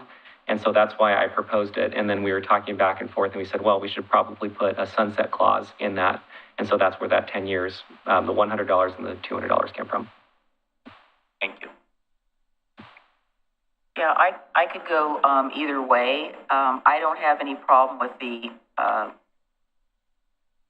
making it somehow or another changing the first right of refusal to allow us to have that right of refusal. But I firmly believe that the truck that is already at their facility is in better care than what we could do. And then, as we said in the staff report, Clackamas Fire is storing the other two for us because we don't have any place to put them currently. But if there's even one sort of inkling that we might want them back at some point in the future, is there a way we can redo the agreement just a little bit to allow for that first right of refusal? I have no problem if we're going to help pay for the maintenance. I think we should. If we're asking for a long-term loan, for $1 or whatever it is that we decide, then we should help pay for some of the maintenance. So that's a budgetary question, because it's not free, I understand that, and I would say this. I would suggest that a review of the vehicle that they have had in their possession over the course of the time they've had it might shed light on what type of costs they incur. Remember, he said they've been very reluctant to put money into it because they don't own it. Well, regardless, they put some money into it. Secondly, the language is just so absolute. Right of refusal, as anyone knows, refers to when somebody's going to dispose of something, you have the first right to turn it down. Well, that or accept it. Yeah, but that's initiated by the person holding the asset as far as it's a right of refusal is response by others to an action taken. So, I read this, we do hereby, by way of gift, transfer and assign absolutely and forever our entire title and interest. Yeah, I saw that. I just said, is there a way to rewrite that so that it says that if we decide we want it back, we can work with them to get it back? Yeah. I think that could be worked out, and I think it's a good conversation to have. I don't know if we have to have a conversation. If we decide that's where we want to go, we'll see if we can rewrite it, and then we can make our decision to move forward. Yeah. We've been working, how long have we been working on this, Tony, before Alex came? Yeah. Talked about it months And ago. it should be relatively straightforward. You know, I don't hear anything from the museum, and you know, he may have to talk to his leadership as well to add a provision in there that allows the city to repurchase it for essentially whatever the costs of maintenance and volunteer hours and all the rest. And we can, you know, I don't think they've had a chance to think through what that means, and maybe come back to you with something. That would be great. That, you know, it's not a right of first refusal. It is an absolute right by the city to say, we want it back, and, you know, all we have to do then is pay the price. We're willing to do, get it back, yeah. And there can be limitations of liability. It's one thing to buy a distributor cap, it's another to buy a $3,500 engine or something. Yeah. We need a motion related to reopening the discussion, or? I think we've kind of got the gist, unless you, I mean, it seems like you're asking us to go back and work with the museum to kind of try to memorialize the ability of the city to purchase it back, understanding that they have costs that we should acknowledge, and see what we can come up with in terms of what that looks like. Does that seem reasonable, Stephen? Yeah. That seems reasonable. Yeah, that specific language about, I will be relying on a little bit of your input on that to set down like what that negotiation process, should we need to get there. Right. I hope that we don't have to ever get into that, well, we're doing this and we're doing that, because at least I'm very amiable to being flexible to all of these things, but that specific language, I'll just be working with the city to be able to figure out what that language specifically says. And then I guess getting back to, you know, so it sounds like there was consensus to ask us to try to negotiate the ability to purchase it back, and then what that looks like. So then Commissioner Morrow brought up, you know, the $200 and the $100 for 10 years as a membership. Is that something that we need to work through, or was the explanation provided sufficient and were folks okay? I was just trying to identify what things we need to change. I think we should be a member of it if we have some interest in the fire trucks, especially if we give or loan them. So I don't have a problem with that.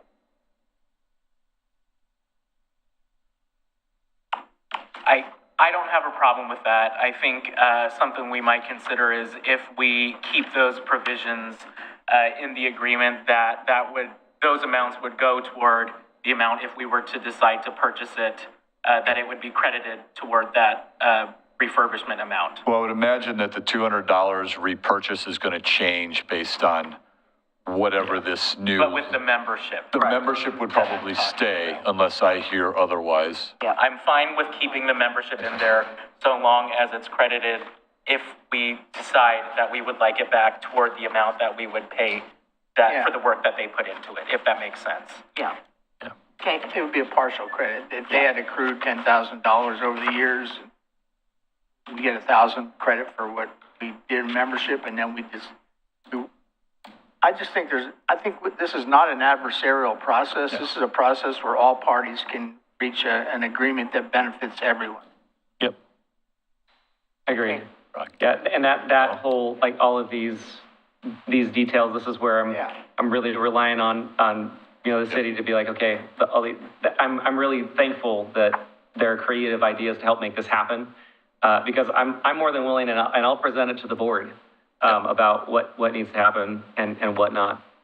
So I just want to say thanks again for everyone's time and input on this, and definitely not adversarial from our side whatsoever. Okay. Thank you. So it's going to come back. Yes. Yes. You all never cease to surprise me.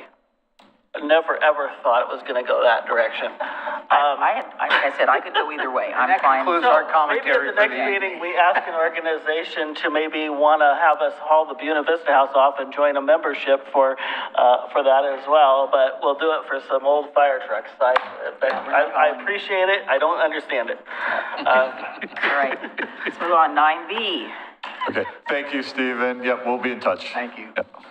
Thanks, everyone. You're always welcome down at Powerland Heritage Park. We got a lot of great stuff for kids or kids at heart. You're always welcome. Well, we'll make sure we have our membership cards. Thank you. Love it. Thank you. All right, so let's see. I don't see Mr. Reed. Oh, he's not on this one. Sorry. We have item number 9B, Oregon City 20-year facility master plan. Thank you, Mayor and Commissioners. So we've been working on this, the 20-year facility master plan. We've had a couple of work sessions to work through the document. We brought this at our last commission meeting, and there were some requested changes, corrections, some spelling errors. I believe that in the staff report, I've kind of outlined one of the discussions was around the pool and the end of the Oregon Trail and making sure that we have an open and robust public process as we have those discussions about what do these facilities become, where are they located, really, emphasizing the need to be open through that process to make sure community buy-in. We're hearing from our community members and considering as many options as possible as we try to make that decision moving forward. Inclusion of discussion about the possibility of a rec center in combination with the future pool development discussions.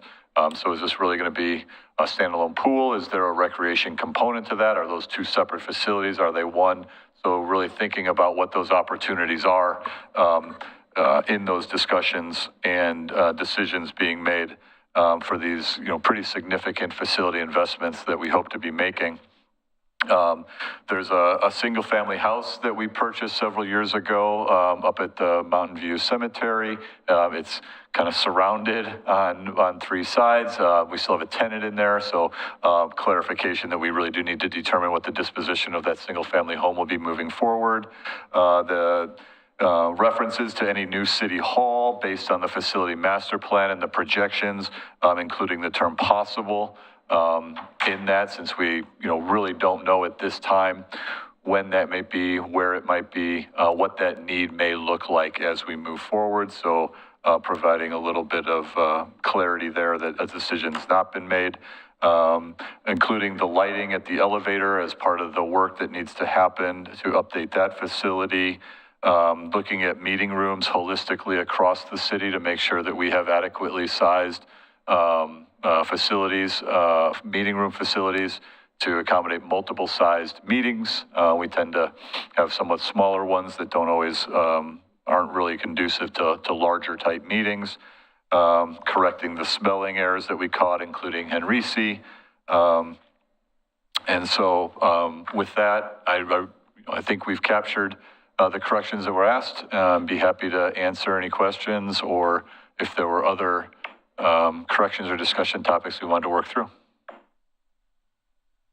It's a small thing, but I believe when we had the master plan the first time, I strongly suggested that page numbers be put on the document, and they're still not there. Okay.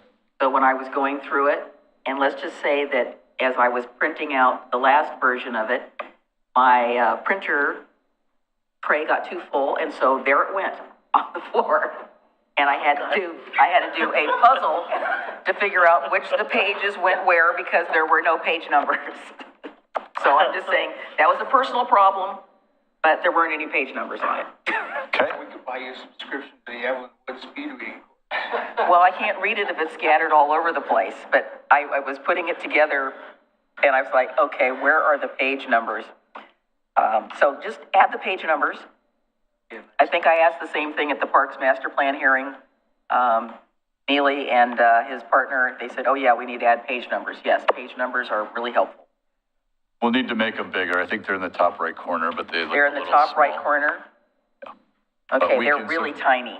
I'd say that's probably like two-point font. I understand. Yeah. Yeah, maybe at the bottom center. Any comments, questions about the facilities plan? We kind of went through this. I think the only thing I had on my list is that I was hoping that we might have, after we adopted it, have sort of an informational open house, some sort, to talk to the public about it, because they don't know about all our facilities. So other than that, I'm okay with it. I had the concerns that I brought up the last time, but they were all addressed very well in what you laid out and what we were given this time. I think it's great. Good. Yes, sir. I appreciate the edits, and I think this is a really strong document. As it pertains to having an open house, I think that reserving that specifically for the master plans when the pool and the EOT come up, whenever that may be, is what I would prefer, rather than the technicalities and the specifics that are presented in this document that I just don't think are conducive to having an open house.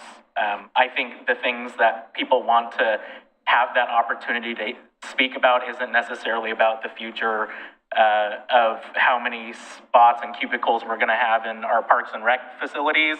I think it's over pools, and I think it's over the EOT, which is going to happen in the master plan process. So I'm fine approving it as it is tonight with the edits that I really appreciate, and saving the public engagement for those two facilities specifically. Yeah, I don't disagree about the public engagement getting very site-specific. As you know, I was talking about something a little more general. So is there a motion for adoption? I'll move to adopt the 20-year facility master plan as presented. And I'm going to second it because, as I said, this was on my list when I worked for the city, that we needed to have one of these, and that's been a long time.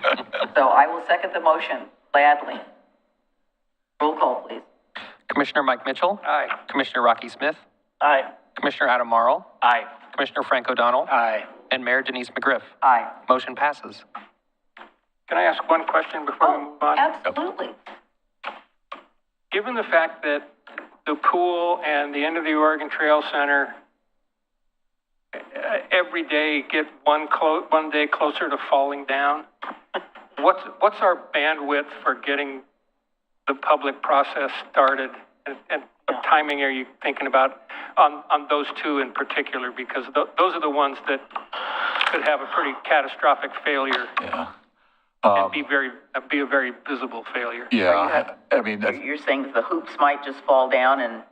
Or the roof fall in, or a major component blow up at the pool that we can't get a replacement for a season or whatever. So what's next? I think in my mind,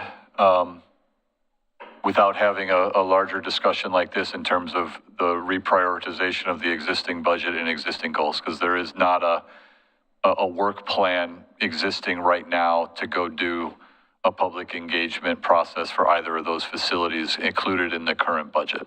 So when I was thinking about this, it's, as we go through the adoption, the goal setting in roughly 7 or 8 months with the commission in February, March, that then gets adopted into the budget. So over a year from now, if this is something that we want to have a discussion about earlier than that, I think that's a direction that we should receive, because it would, we'd have to essentially, change existing, biennial work plan that we're in right now, to reprioritize and reallocate funds, to really do that right. And, is it going to be both of them? Is it just going to be one of them? Probably want to have those discussions. Is there a priority in this? And still realizing we're still trying to, next Tuesday, we're bringing the Parks and Recreation Master Plan back, and that really identifies the projects. But then the second part of that conversation is, prioritizing and setting new system development charges, as well as the discussion about the unfunded component of this project list that's going to be adopted. Not to say that, I get the feeling based on these discussions that the pool and the EOT, we all recognize the importance of addressing those facilities. do we want to do that public process before we kind of understand the fiscal, how are we going to address the fiscal hole that's there? Because just thinking about it, I don't think a new pool is going to be 100% SDC eligible. I just have a feeling you've got an existing pool, there's going to be a replacement component to the existing, and then there's going to be addition for new growth, right? So, how far do we want to have and get some certainty on before we go do a public engagement process about a pool? Do we have a plan to pay for that pool that's going to come out of that public engagement process? Mike, what I'm thinking about is that the facilities plan is sort of the umbrella, and the Parks Master Plan is under that, and this is the pool and the EOT and everything else is part of that backlog of maintenance that we have been, digging ourselves, the hole we've been digging in for the last 25 years.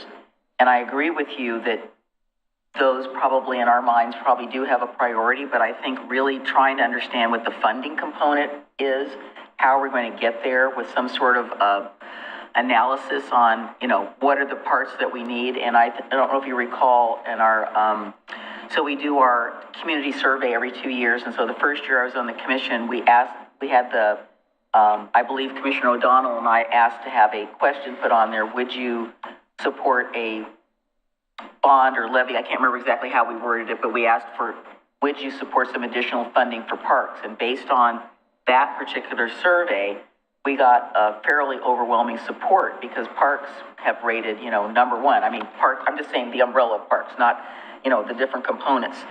So I don't disagree with you at all. I mean, I agree with you that we have, our pants are on fire. They're not quite burning off yet, but we're getting there. But we need to get that component on how we're going, what are the options that we have to try to make that backlog? And unless you're, funding the lottery here, like that guy that just got it here in Oregon, that would take care of it. But, we need to come up with a financing plan before we begin a public engagement process to say, we need to fix this. This is how much we think it's going to cost. We have other things. It's part of the process is what I believe that you're saying. So I don't disagree with that. I think preliminary first steps are good because everything is lineal in this world. And I think it would benefit us. I mean, the financial piece is huge. I mean, can you literally say Oregon City is going to grow by 10%? So 10%, we're going to serve an additional 10% of the population with that pool. So 10% is SDC eligible. Those kind of discussions are what we have to have.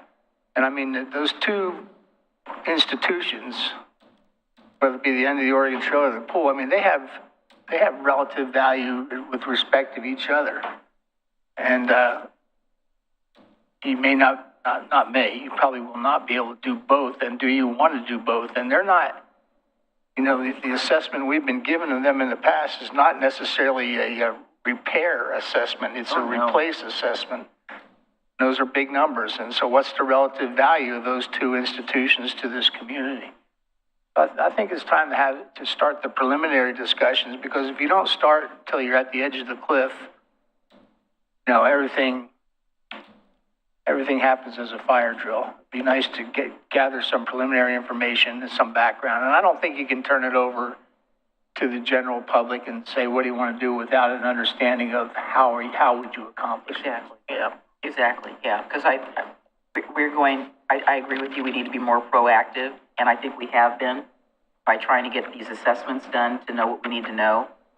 But I mean, I guess when I think about what you're I don't want to free for all of saying, Commissioner O'Donnell, I mean, not that we want to keep, but I mean, there are close nearby jurisdictions who are doing projects, right? I mean, there's probably very easy costs, square footages, that we can get, that are very current, right?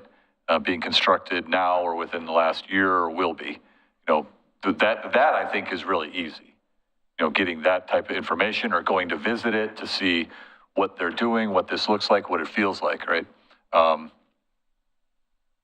And, you know, if the commission decides that, you know, we want to start a public process, and we can certainly do that. Like I said, I think we just have to have a thoughtful conversation about, you know, what are we going to reallocate? Because we really, really, really got to get the financial component of that master plan done. I've been through 2 of these where we did not update the SDCs And we're to stuck. acknowledge the CIP list that we all wanted.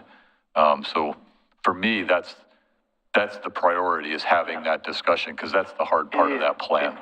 I agree, and at some point, you're going to get the input of the community that's going to give you their perception of the relative value of those 2 institutions to our community. You know, what has more value?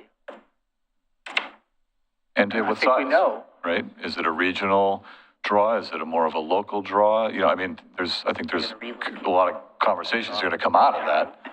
Well, you can look at, I mean, you take the end of the Oregon Trail, there's financials available for that.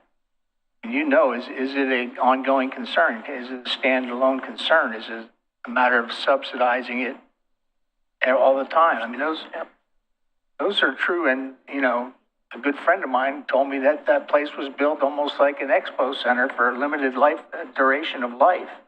And it's way out past its duration. So what do we do? Those are the community questions, but background needs to be the financial piece provided by our staff. We're going to be into the Oregon Trail forever. Okay, all right. Before we move on to item number 9C, I'd like to request that we take just a short recess till 8:47. January 3rd.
right, I'd like to call the meeting back into session, and we're going to talk about 9C, which is proposals to develop a destination management organization.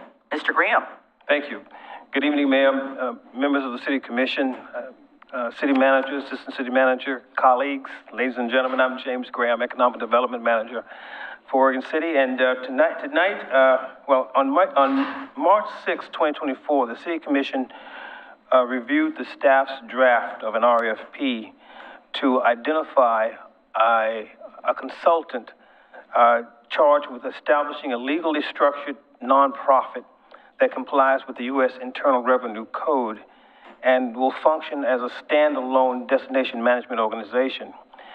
In addition, the respondent to this RFP would provide recommendations as to the DMO's role, its responsibilities, and its overall organizational operation structure. We distributed this RFP pretty wide. We even distributed to the two entities that did the strategic plan in 2015 and in 2017.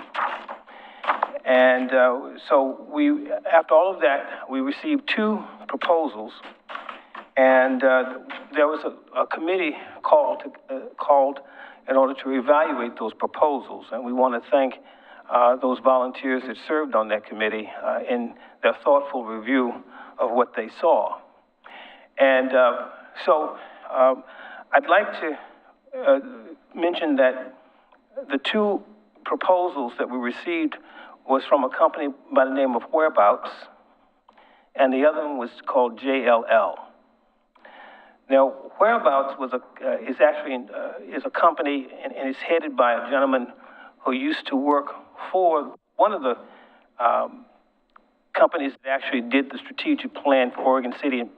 I think it's back in 2017, Correggio, and so that was one of the respondents, and the other one, as I said, was JLL, a very large international company.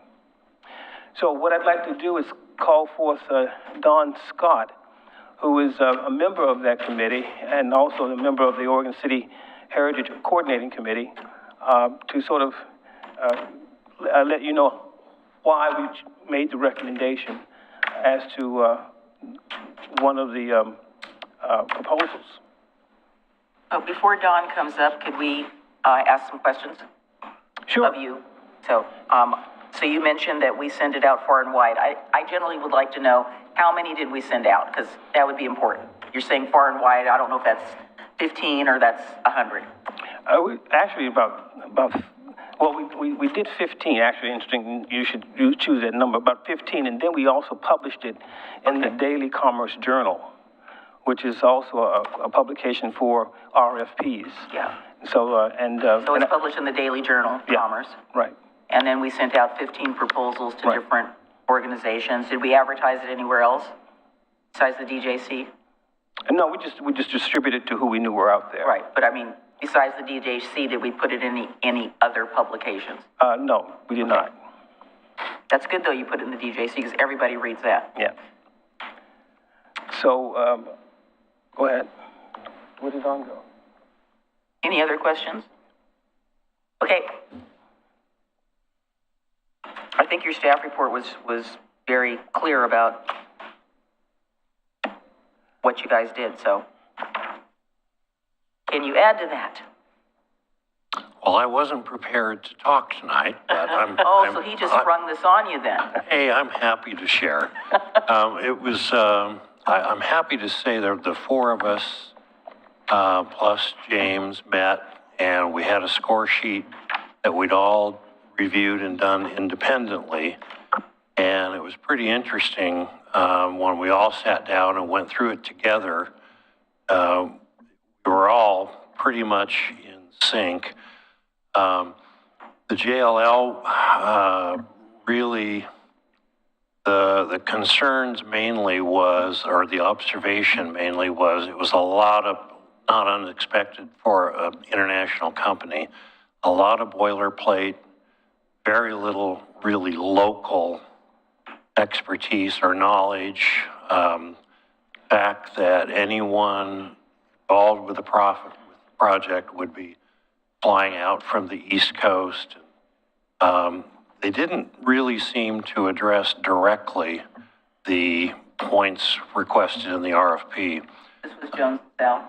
Pardon? This was Jones LaSalle. Yes, yes. The other one I thought was the best written of the two, and that was a consensus. They, in fact, I thought the way they structured it, where they listed a point from the RFP and how they would address it.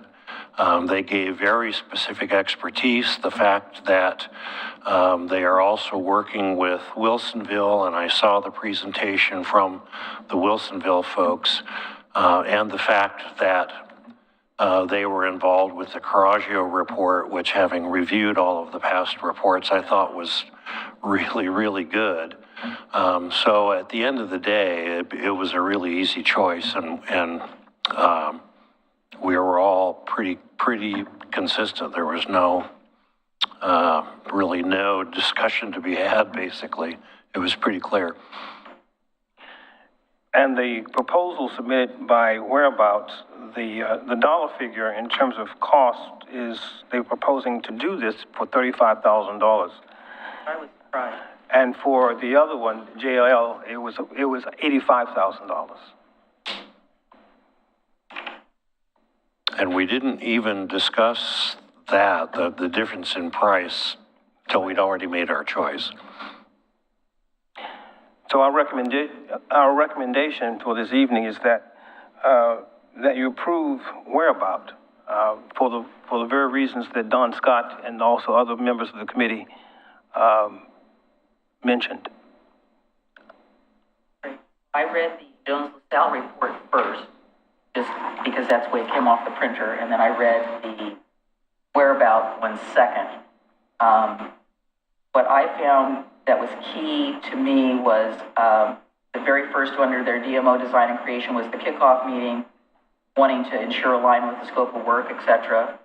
Then they went down and talked about the stakeholder engagement. What I wrote in the margin to myself is that I hope we get a broad representation and not just the usual suspects. I also noted here that in terms of organizational design, I'm not sure if we've decided who the key Oregon City representative is going to be yet. That's not for us to determine, but I appreciated that. I also liked the under role design. They said once we understand the skills and capabilities needed to, and the general organizational structure, we'll be able to write descriptions of the role to be aligned. And that, you've got to have that upfront information to be able to get to the second part of it. Then, obviously, key to me is, at this point, we'll have a good idea of what the shape of the organization, and they will get back. There was a feedback loop to the city commission. The other organization did not mention that at all. I think the other thing that I thought was interesting about it was the proposal to create the entity, having gone through creating a 501c3 myself. I know what that paperwork is like. And then I also appreciated the fact, as Mr. Scott said, that they went through and outlined the response to the RFP. And those are things when I'm looking at any RFP, you have your criteria, and I look to see how the applicant is responding to those. So I did not see, I had my margins on the other application was, I didn't see this, I was looking for this, and then I read the other one and I said, oh, well, here it is. Yeah. So I felt that, while they have a lot of experience, it wasn't, as you stated, it was not locally focused, and I'm sure they could have looked up stuff to put in their project to talk about. I thought their team was qualified, well qualified for sure, but there was not, there was no closing of the circle in terms of how their work related to how that work would relate to Oregon City. And that's, again, what I was looking for as well.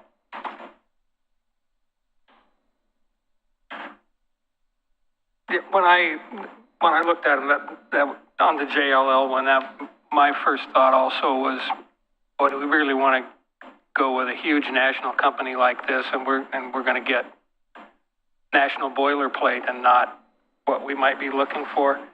And then my other first thought was, shoot, it's too bad that Coraggio Group didn't apply. And then I read the whereabout one, and it's the Coraggio folks, which I think is, I mean, it gives them a leg up, obviously, because they've been involved all the way from the start. So we're not going to have to redo a lot of things that have already been done, although there will be some pretty serious updates, because I think there's been a lot of changes in what tourism looks like since the pandemic. A lot more talk about experience, active experience kind of tourism is becoming a lot more popular after the pandemic. Anyway, I thought it was a very clear choice that Whereabout had the superior proposal. Any other comments? Go ahead, Rob.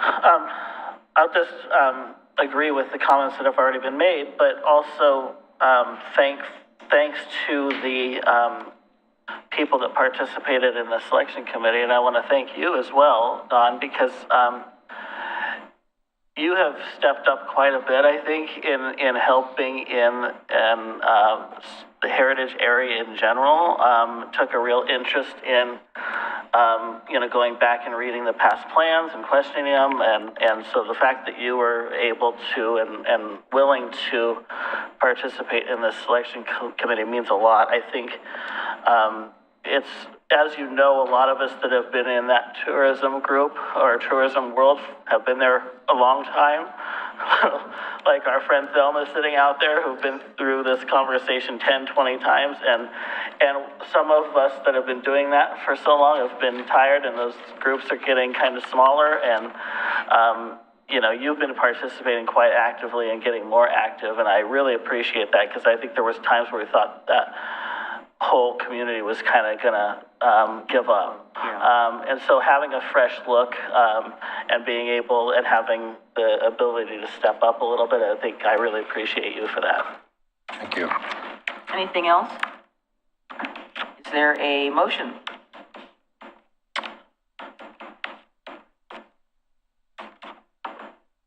I will move to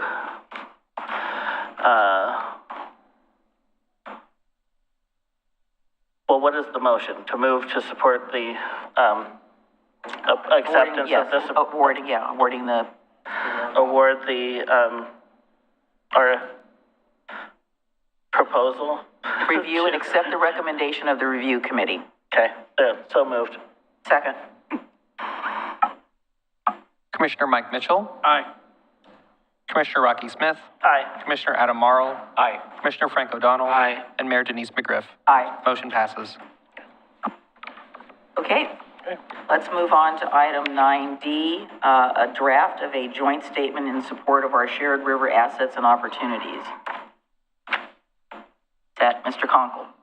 Thank you. So, members of the City Commission have been meeting with other jurisdictions and non-governmental organizations to discuss the environmental, recreational, and economic opportunities that exist with and along the Willamette, Clackamas, and Tualatin rivers, and the benefits that they provide to the local and regional areas and the state overall. The draft joint statement identifies a commitment to work together as a river assets and opportunities task force that will, among other things, meet regularly, work cooperatively, and communicate frequently in an effort to maximize the positive impacts on our community and these river assets. Attached to the staff report is a draft statement. Essentially took information that was provided in more of a resolution type format and inserted that into this joint statement. It was kind of modeled after the joint statement that was provided to ODOT earlier this year that was put together. I believe that was at C4 that included a joint statement that had signatory lines for other jurisdictions to support that statement. So really just put this together as an example, and I guess I'll turn it over to maybe Commissioner O'Donnell or Commissioner Mitchell, who've probably had some more interactions and maybe more insight on the statement, or if this is close to what we were thinking. Well, I think we've talked about it kind of ruled it out before and at the last meeting that it was coming. And I hope everybody had a chance to review it. I don't really have anything to add to it at this point, but if there's any questions, happy to try to allay any concerns or questions that there might be about it. I think it kind of speaks for itself. Quite honestly, it's a joint endeavor of multiple governments and cities throughout the areas affected, private parties, and our goal is to, quite honestly, maximize the utilization of the assets that we have. And that starts with the rivers that we have. It moves on with the intent to do this to initially bring commercial river traffic to Oregon City and enjoy that which Oregon City has to offer, whether it be museums or dining or outdoors, kayaking, whatever it may be. And then at some future point, I mean, the people that have been enjoying this with us, and I just came from a 4:00 meeting over in Gladstone. And, once again, I mean, Metro's on board with this. Gladstone's on board with it. West Lynn's on board with it. And the private parties certainly are on board with it. If our goal is economic development and tourism, this is a great first step. And we're working our way through it, and we're not asking for financial resources from anybody. We're doing the engineering internally from assets within this rivers group. And at some point in time, we hope with a show of, I don't want to say force, but a show of mutual interest and mutual benefit, that we can overcome any hurdles placed in our way, whether that be engineering concerns of the dock or legal documents that pre-exist that really we're questioning what their foundation is, how they were ever even arrived at. And we're working our way through it, and it's a good dynamic group, and every community will benefit from this. The financial outlay currently is none. And maybe some in the future time, but we're trying to do this without any financial assistance. Any questions, please ask, because this is a committed group of people trying to do a good thing. I mean, at some point, we can have river navigation all the way to Salem. I mean, for anyone who's ever taken a commercial cruise, we're going to structure it. I mean, my vision is to structure it much like that, where what we have to do as a city is almost nothing other than provide points of interest to come to. We become a destination. People that operate the cruise ships would handle everything. Would handle the ticketing, would handle the shore-based excursions, would handle the bus transportation. I mean, that's the vision. And if we want to capitalize on those assets that we have not used to the greatest efficiency, this would be a great step. And we're looking at the details. When would we do this? What water conditions would we do it in that don't pose a danger? What time of year do we want to do it? What time of year do we not want to do it? So it's a very thoughtful group, and I think you'll like the product, and hopefully we can overcome whatever obstacles we have to face. Either Mike's taken over the lead on it, but we're both deeply engaged in it.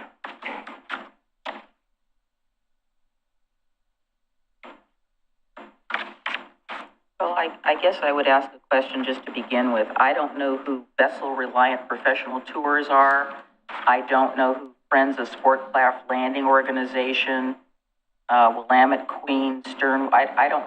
Maybe I do know about Willamette Queen Sternwheel, but I don't know who those other organizations. And I think just to pick a unique formatting thing, if there's going to be signatories on here, the local jurisdictions basically should be on a separate page, and whoever these other people are someplace else. I don't think commingling them does anything. And again, I don't know who these folks are. If you'd like, you can come to our next meeting. I'll give you the date and time. Well, maybe there's something that's written about who these folks are. So that was one of the things that when I first saw the documentation, I said, okay, well, I don't know who these other folks are. And I'm not sure why you would have Senator Bill Kennemer retired. Again, it's commingling sort of organizations. I don't understand all of that. So if you're going to do that, there should probably be two different pages, but. Those could be separated. That's Yeah, I mean, it's a simple thing. I sit on two of these organizations, and I will just say that, we have not taken this up as the Willamette Falls Locks Authority. I don't think there's going to be any traction there at this point in time, at least from what I hear from some of the other board members, that my understanding is it's a little premature. That's an interesting comment, considering the gentleman from Metro, that's actually a major part of the Willamette Falls Locks development, is one of the sitting attendees at these meetings. I don't know who that is. Oh, I'll have to get his name on. Well, our director's name is Reed Wagner. He's not with Metro. He's hired by the Locks Authority. He is the executive director. It's been informally discussed with the chair, and that's all I know right now. But I know that right now there may be some concerns. That's all I know. And I said, well, we were going to be discussing it tonight, and I would let our director know about what happened here. So who signed this already? Nobody signed it yet? We haven't put it, we've got agreement to sign it from Westland, and they'd actually like to see what we pass tonight to take formal action in front of their commissions. Well, I don't want to be the first one, so I can tell you that, but. Well, you don't have to be. Yeah, that's okay. Go ahead. We all can vote. I've got notes, but you've got more notes than I do, so. Okay, well, so I've just got a few observations, and then you all know that I am big on the grammar, so I've got some suggestions as well. Oh, yeah, there was that. So first, my question, so would our approval of this then make it an official city committee which requires appointments from the mayor? No. No? Okay. It's already gone to other cities, so no financial commitment yet, although that may be down the road. What's the staff commitment currently? The only staff commitment currently has been great work done by Kendall Reed in gathering technical information for discussion on the engineering aspects of the dock. Okay. I don't necessarily have an issue with the commingling of the public and private. I just think that the public entities should be listed first. And then I also was a little confused why after all these groups, there was one former state legislator on there.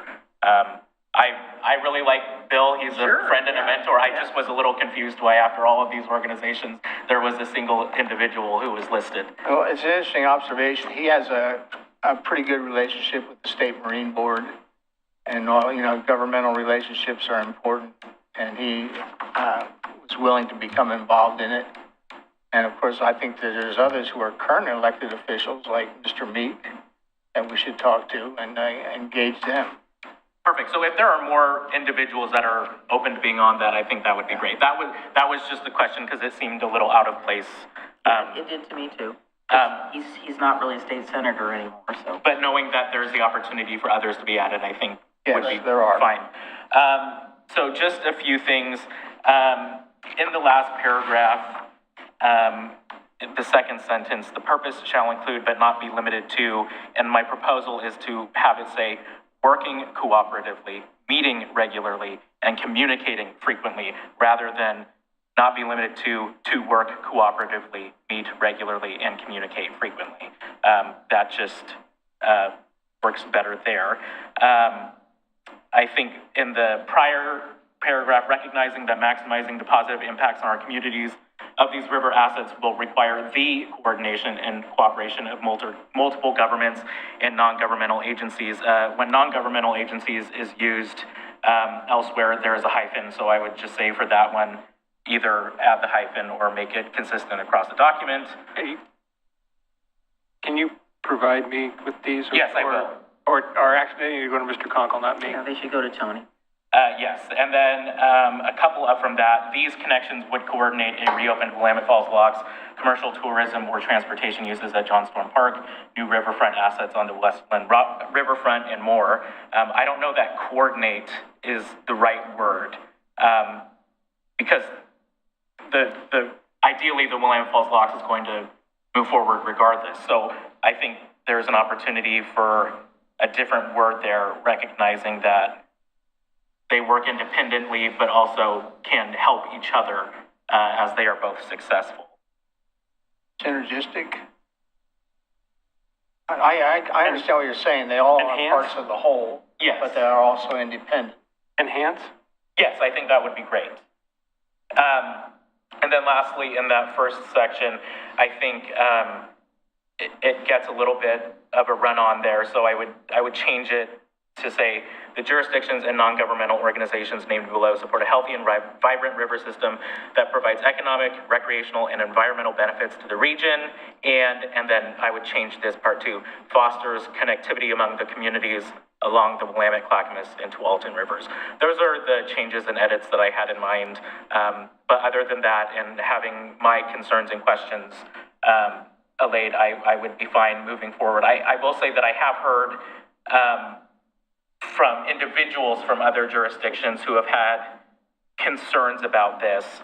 Not to say that they as a whole won't be moving forward. I think there was just kind of a surprise that it just appeared, and I think there was a wish that it had been more collaborative. Wish it had been more collaborative process before the vote. And I'm not sure if there is a second ask coming regarding funding from the locks, but generally happy with the forward thinking is a quote that I got from someone. So I think that the wish was that it may have been more collaborative prior to this. I know from my own experience when Commissioner Savis and I spearheaded the joint tolling values document, it was a very tedious process trying to get a document that all of the cities in Clackamas County could support, including the ones that are generally more supportive of tolling. So I understand that this is a very tedious process, but for the most part, I think it's great and would like to see it move forward. My only reluctance is that, like Adam, I've had other individuals from jurisdictions say, what is this? What does this mean? And are you signing it? And I said, well, I only know what our two commissioners have said. I wanted to spend a little more time. I didn't have time today to talk to the mayor of Gladstone some more about it. I know that I haven't had a chance to talk to the mayor of West Lynn, nor have I had a chance to talk to the mayor of Canby. I do know that there's some reluctance in Gladstone because they feel like, you said, it was kind of like sprung on them. And they were also getting the hard push by Mr. Herman. That's an interesting conversation because I just spoke to the mayor of Gladstone and one of their council members, and they were all for it. Yeah, well, I explained it to them. I was sitting at the table with two of them, and they just said... I was talking to them at the same meeting you were at. I know, and after you left, I was sitting next to the city manager, and she says, I'm a little bit apprehensive about this. And I said, well, I'm going to get more information tonight. Well, my vote is lead, follow, or get out of the way. And if we have to lead from private parties to make it happen, that's what we'll do. And we got 5 people up here. There's plenty of work to go around, and we're trying to get things done. And we've had some good support. I'm not disagreeing with that. Well, what do we need to do to move it forward? Somebody's going to be first. Well, I agree. And the you know, if you look at the verbs in here, work cooperatively, meet regularly, communicate frequently, work together. I mean, that's pretty mom and apple pie. So we're not really asking for much. Are there any other facilities that we're looking at? Because it specifically lists John Storms Park. Is there any other facilities that are being looked at? Well, I think it says... I don't know. I don't know. Well, there's none others that are even capable. In fact, we have to qualify John Storm Dock. Well, I know that. We've been talking about that because we don't know whether it does or doesn't. Well, we're working on it from an engineering perspective. We've got the stats on it. We've got the build on it. We're having an engineering analysis done on it. We're doing water loads, static loads, side loads. Okay, so as-builds. My question was, are there any other facilities in this corridor that are being looked at besides John Storm? There could be. I don't know whether there are. Well, it says and more. I mean, this is going to be it's an open document. Yeah, this is going to be it's going to move well, as the priority. New riverfront assets on the Westland riverfront and more. Well, that's only talking about... That's speculation on Westland's part. Westland's not aware of the difficulties in putting in water things like. Oh, I'm sure they have no idea. They have no idea, and I've tried to clue them in. Yeah. So I would However- suggest that rather than just specifically saying those two, you're saying and more, you could say something to the effect of, instead of saying new river assets, just say assets on the Westland waterfront potentially and other river assets along these corridors. Because to me, there should, maybe there's more opportunities. I don't know. I don't know And the as end. as they present themselves, we can amend the document. It's a living document. It's not cast in stone. It's a kickoff document, and then we can amend it as we progress forward. You know what they say, the journey starts with a single step. I understand This is that. it. I just don't understand I'm trying to understand what the policy implications are. I'm looking at it from as you know, I look at things from a risk standpoint. I don't know if I'm sure there is some, but that aside, I'm looking at it from a standpoint that I guess what I wrote down, is there a plan? Is there something in this that the DMO can address? Who's missing? There's been limited governmental involvement. yeah. It's been driven by this committee, let's face it. Well, The risk is minimal, and we're mitigating the risk by engineering studies. Well, then why, if there's been minimal involvement by the local governments, then why do the local governments need to be on this at this time? Because they're going to provide the impetus to help us overcome any obstacles at the state level. What does that mean? It means that we have to qualify at the dock, and we have to show the correlation and the need on how these assets work together. Specifically the John Storm dock, which is the only dock currently that could potentially act as a standoff or area where these vessels could queue up and deliver tourists to Oregon City, and at the same time can queue up and wait for their turn to pass through the locks when it comes online. So again, the thing will evolve over time. It's just a little too loosey-goosey to me, and I don't know why. It's causing me a little bit of anxiety because there's a lot of stuff in here, and I'm trying to understand how this may obligate us to X, Y, or Z, or if it does obligate us. Does not. And then, as you said, there's no financial commitment, but there is some financial cost. What is it? Tell me what it is. It's staff time. It's always staff time. I haven't asked for any staff time. The group has asked for no staff. Private parties Well, have you just provided. said that you asked Mr. Reed for a bunch of stuff. Well, for Kendall Reed to make a phone call, Oh, okay, all right. if that's too imposing, somebody better let me know. It isn't. I'm just saying, I wrote down staff impact, financial impact. What is our obligation? The river will be part of what's being considered looking at our destination management organization. I know that's maybe too slow. Who do you think would benefit the most from commercial river traffic? Who do you think? Who do I think? Yeah. I don't know. Well, of all the communities listed, who do you think? Who has the greatest number of assets to offer in the tourism industry? It is us. It is Oregon City.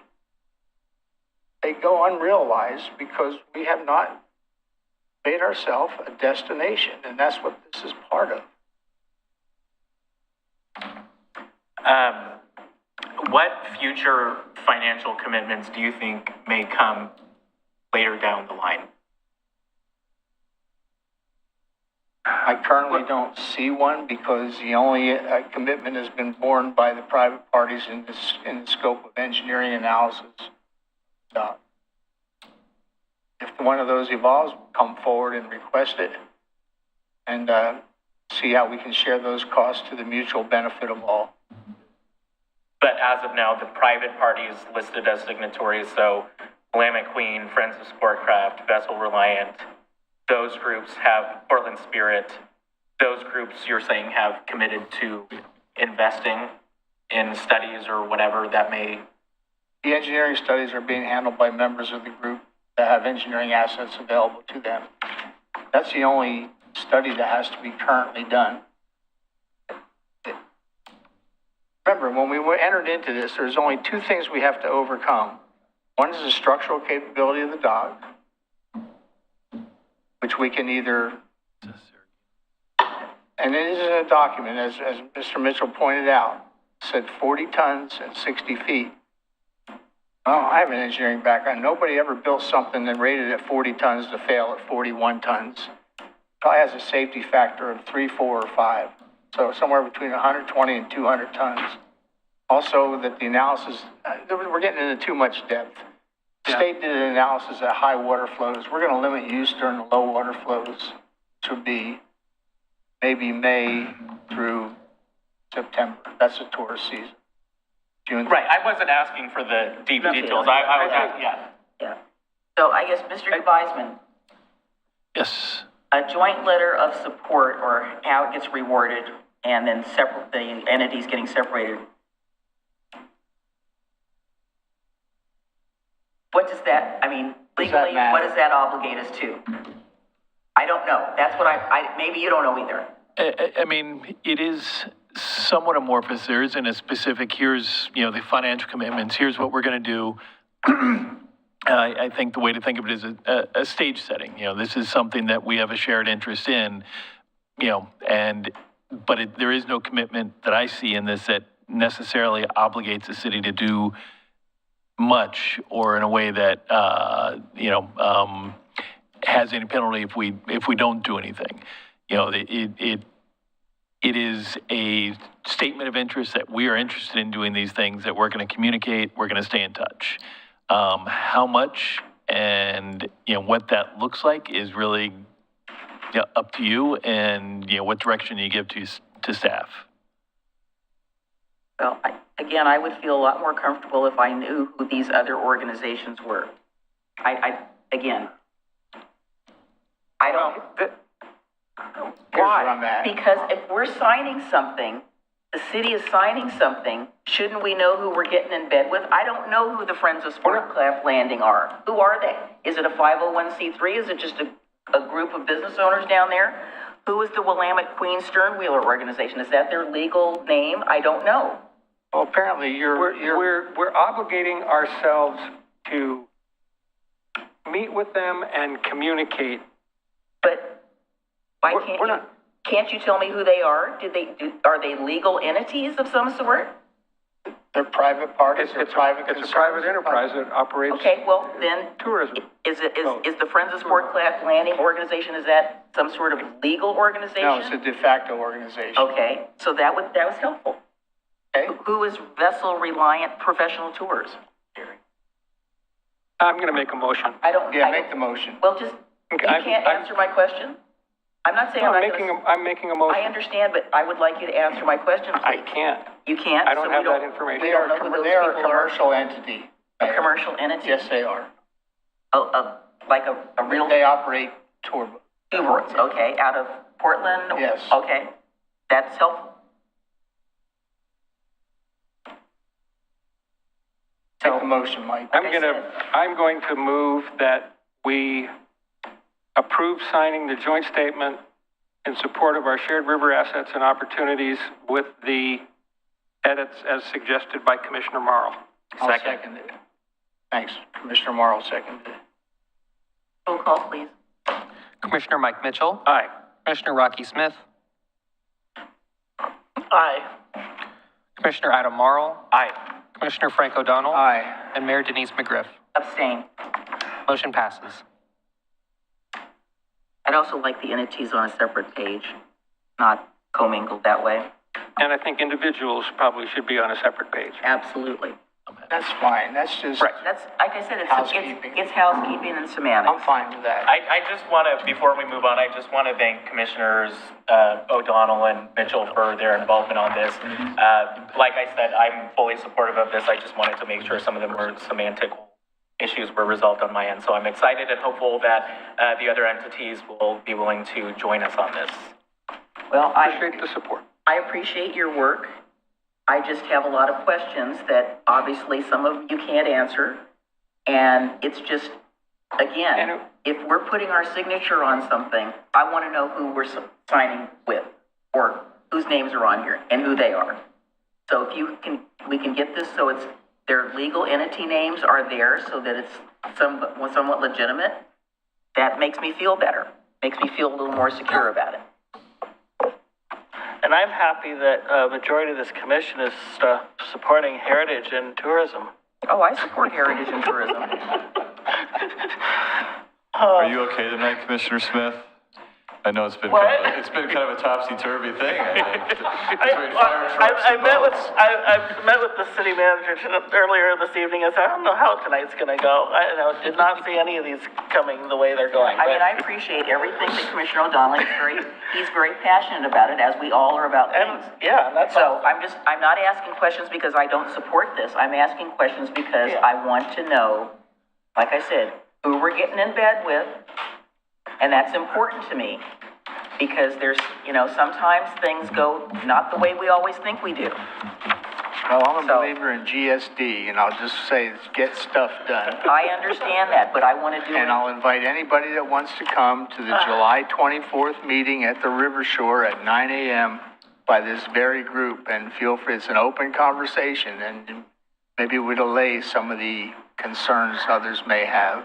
Is that a Wednesday or a Thursday, or what day of the week is that? Yeah, that's in my workout time, so that's in Denise time. So let's move on to the next item, which is city managers, communications. Thank you. So this is an update concerning some land use decisions that are being made just outside of the city limits that directly impact significant investments in operational standards of intersections in our community. There have been two zone changes that have occurred just south of the city limits. The first one, Cerradino, we were not aware of, did not comment on. Should we have been noticed for that? I think we're outside of their noticing requirements. I mean, I think that's kind of a different question that we can follow up with later. But essentially, Department of Land Conservation Development appealed the decision of the Clackamas County Hearings Officer on that, working its way through the land use LUBA appeal process. And then subsequently to that, a second application was submitted and reviewed by Clackamas County, referenced as the Mann property, another zone change that happened. We did comment on that. So what we've been struggling with is our level of service standards for our significant intersections, specifically along Beaver Creek Road, 213, and those intersections along that corridor. We've invested significant amounts of money trying to protect capacity, improve capacity, increase capacity along there through SDC increases, limiting subdivision applications or other applications. So, that corridor is a complicated corridor. Owned by ODOT, portions owned, sections that intersect owned by Clackamas County in our jurisdiction. So it's under our requirements for level of service standards. And so both applications had the same issue raised by DLCD concerning a Goal 14 exemption and whether that's required. It was not done. We submitted comments on the Mann application concerned that the transportation impacts associated with the upzone and the impacts on the intersections within Oregon City, to which they are directly south of, were not reviewed nor considered. The hearings officer disagreed. Essentially, the comments was this, this should be addressed more appropriately through the county's transportation system plan. So really, they blew off our comments.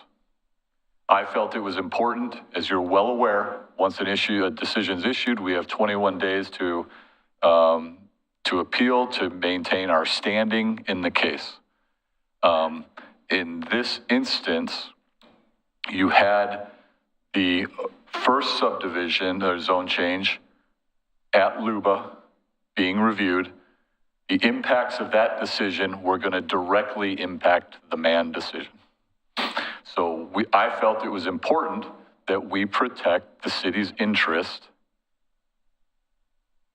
in protecting our infrastructure that was ignored by the Clackamas County Hearings Officer in their decision.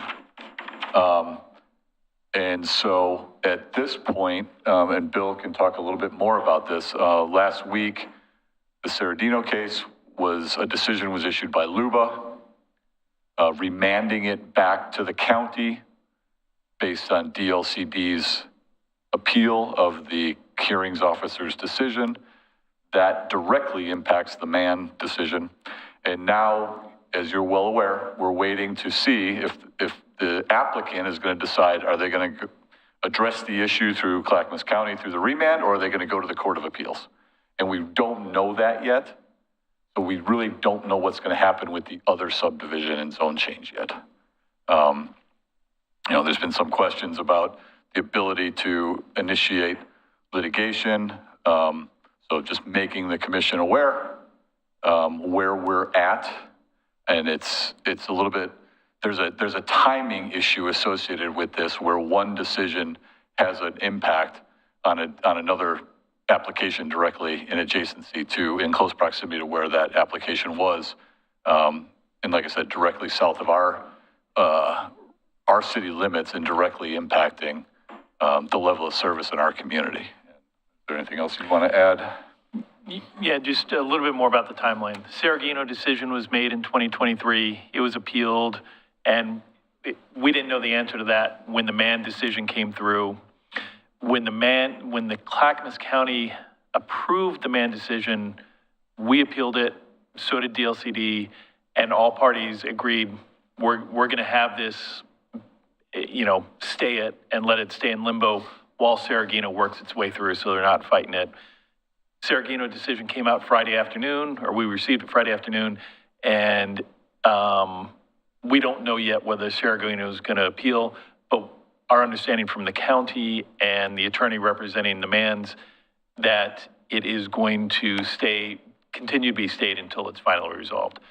So, the city, we filed an appeal for the city on the Mann.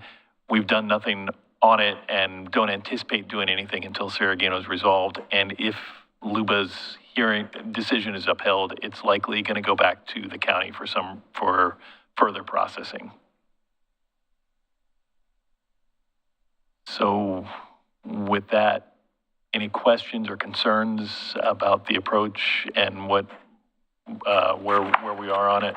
I've got no issues with the actions taken whatsoever. It's important to realize that this community called Oregon City does not live in a vacuum. It's surrounded by other governmental entities, and their actions, whether it's a quarter mile outside our city limits or miles outside our city limits, that impact us, our infrastructure, our crossroads.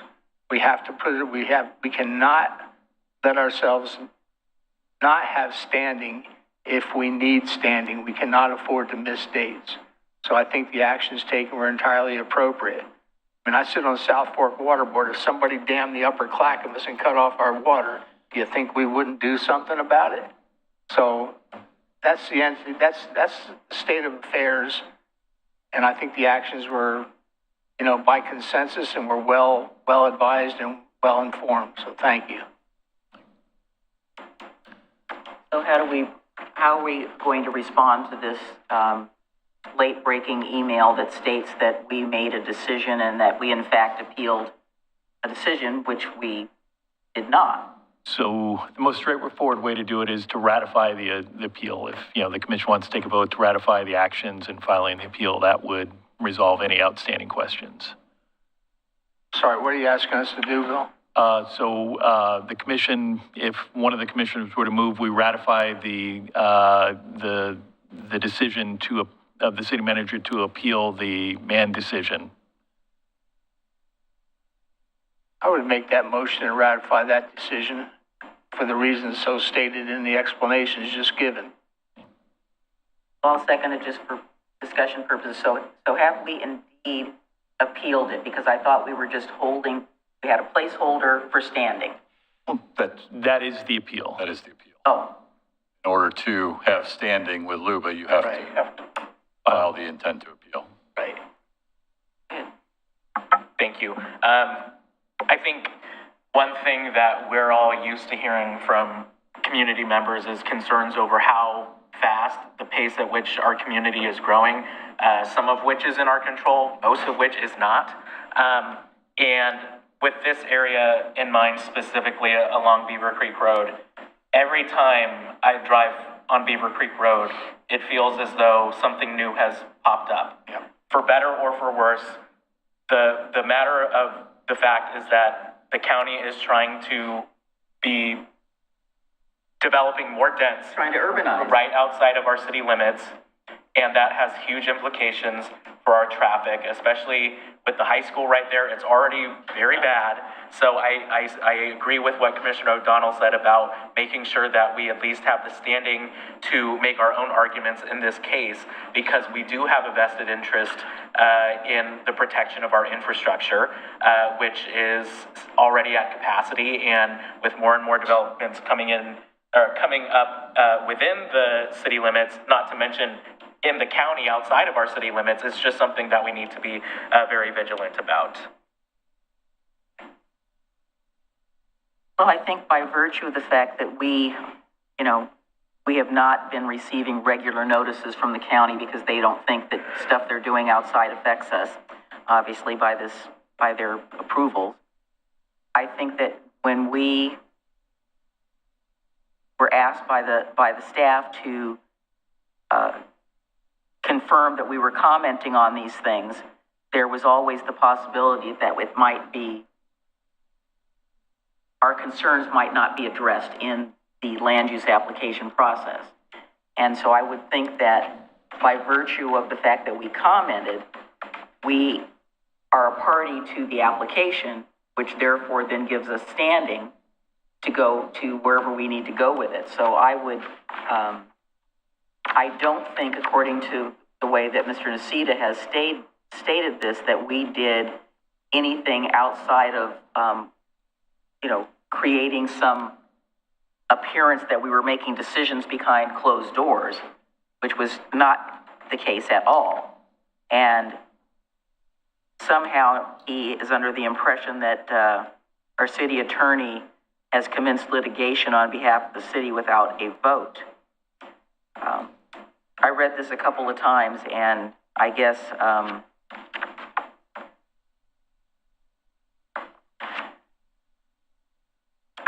I just don't know what to say about it. I have lots of marking ups here, so we need to move forward. I think we need to, it's one of the things I asked about several years back, is that our urban growth boundary agreement, our UGMA, is way out of date, and the county has made no effort to try to cooperate with us to be looking at these things. I mean, to be honest with you, I'll just say it out. They have no business approving that kind of density outside of an urban growth boundary. Just doesn't work, which is why the state appealed. So I think his contention here that, why would we be, now Oregon City taxpayers are funding both the Department of Justice attorneys on behalf of the LCD as well as, that's just poppycock. So I don't understand this at all. So. Right. I think it's pretty clear that between the state and Metro and the county, I was going to say everybody's nibbling at our land use authority, but they're doing more than nibbling. They're taking giant bites out of our authority, and any time we have an opportunity to protect the interests of our citizens, we have to do it. I don't think Metro's taking a bite out, but the county certainly is. You haven't seen their housing needs analysis numbers yet. I've seen it. We're making very vigorous comments in opposition at the impact meetings. It's like, really, folks? Yeah, but they have not determined a number. I know. Yet. They don't want to pin themselves down. Of course, They want to make it loosey-goosey. So, roll call, please. Commissioner Mike Mitchell. Aye. Commissioner Rocky Smith. Aye. Commissioner Adam Marl. Aye. Commissioner Frank O'Donnell. Aye. And Mayor Denise McGriff. Aye. Motion passes. All right, commissioners. Any new information? Yes, sir, Mr. Morrell. Thank you, Mayor. I wanted to get this on everyone's radar early on.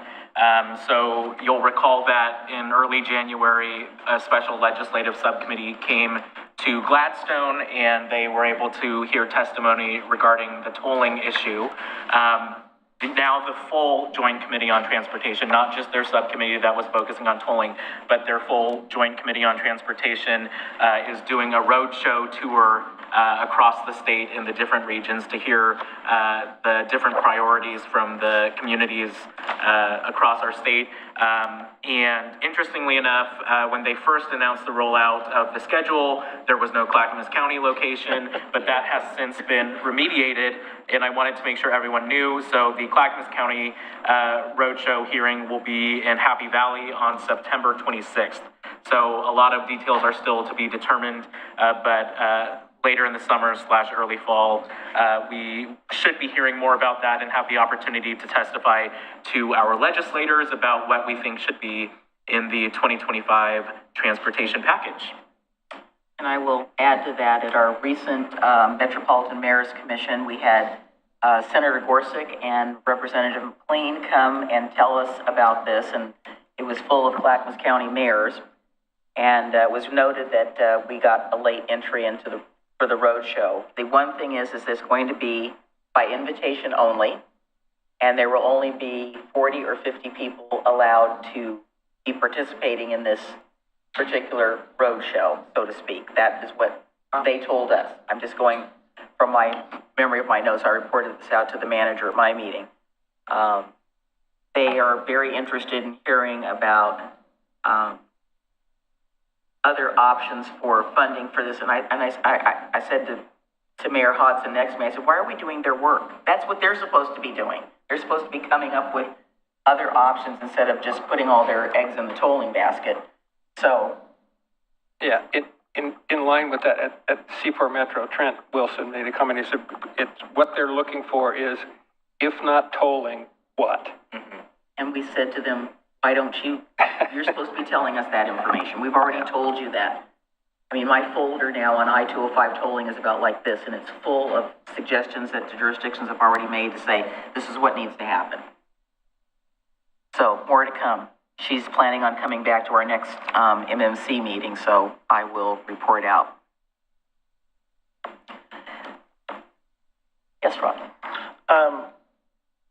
The name of the event at CCC for Community Connections. Is that, that's what I thought? Yeah. Okay, so the Community Connections event is an event that the mayor mentioned at the end of later in the month. But I also thought I'd add that there is also going to be, again, a separate Oregon City Pride event that is also going to be at the college, and that's set for September 7th. So that's another thing coming in the future, not in Pride Month, but at September 7th will be a big event at CCC. And I guess I want to also say the event this week along the bluff to commemorate and to honor and to share the story of the 5 Cayuse men who were executed in Oregon City was a powerful event. It's something so many of us had looked forward to for so long. I can't even put it into words. I had a lot of people asking me about it. The only thing that I can say standing there and watching it was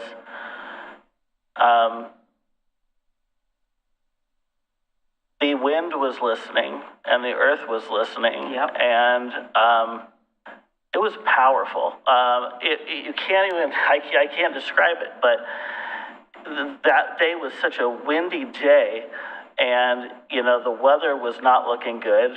I knew somehow that it would clear and stop, and it did. And the wind was so powerful along the bluff. And as you listen to the stories from the tribal elders from Umatilla and the Cayuse, that the wind responded to every aspect of that event. The wind would pick up strongly, and then a story would be told and it would stop. And a song would be sang, and then after that, the wind would pick up. It was so amazing to see that. And at the same time, glancing at the falls in the background with 2 hawks flying over, there was a lot going on there, and anyone that's not a native to this land could feel it and recognize it. And I just, it's unfortunate that the entire town couldn't witness it. It was, and I know there's videos and there's some images that'll come out through the tribe itself, but also hopefully our communications. But we were trying to be careful not to take pictures because it was so much that you wanted to. So anyway, I want to thank everyone that was involved, and you can't put the thanks into words. It's just something that it's a real good step towards the future of telling all of Oregon City's history and making these connections that are so important. I don't know what else to say. Yeah, it was incredible. It was really about reconciliation and healing. And and I think Oregon City went a long way to recognize that there was a problem. And when I got home afterwards, I noticed the wind situation as well. Somebody had left me some copies of articles from the Oregon Spectator, June 27th, 1850, and there was a description of the trial and what the judge said, and apparently Dr. McLaughlin did testify, at least according to the paper. I'm not saying he might not have, but according to the paper, he testified only to the fact that he had warned the Whitmans that they really shouldn't be there. Right. That this was a situation that was like a powder keg waiting to blow, and that obviously they did not pay any attention to him at all. So I am, as I think I mentioned to you before, I've been to the Whitman site several times, and I was glad to see that the last two times I went, that the Park Service has changed the narrative there.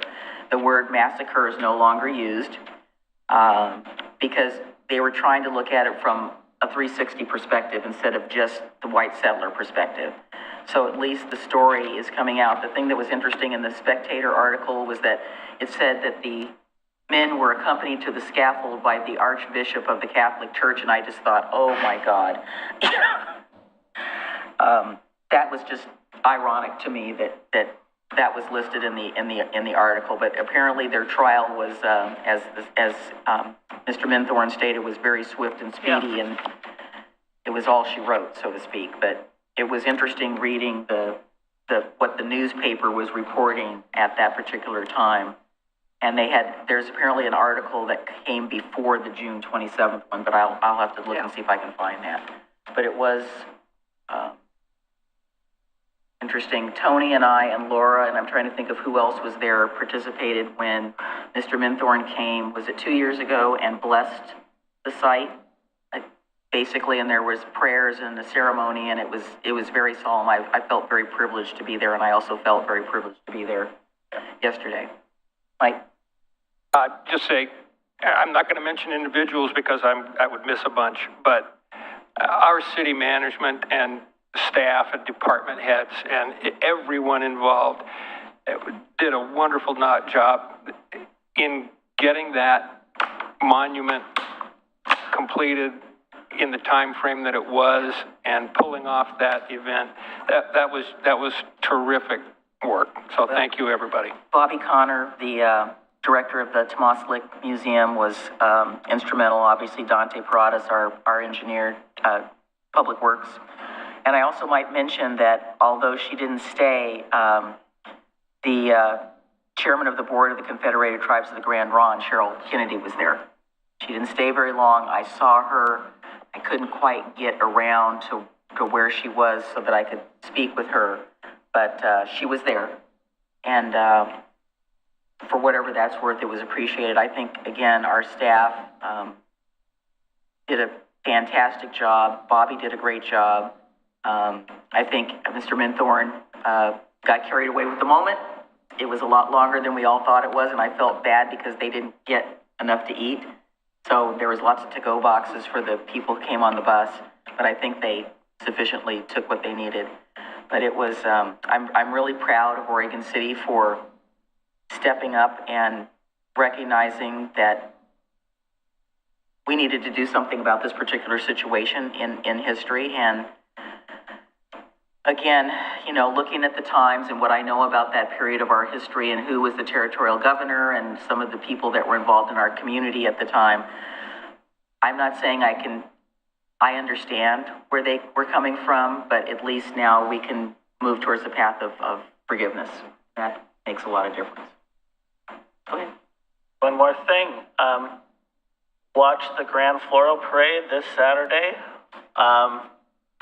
A lot of Oregon City participation in the parade on Saturday. The Oregon City High School Band, I believe the dance team and ROTC are part of that too. I'm not quite sure if they're all going to be there or not.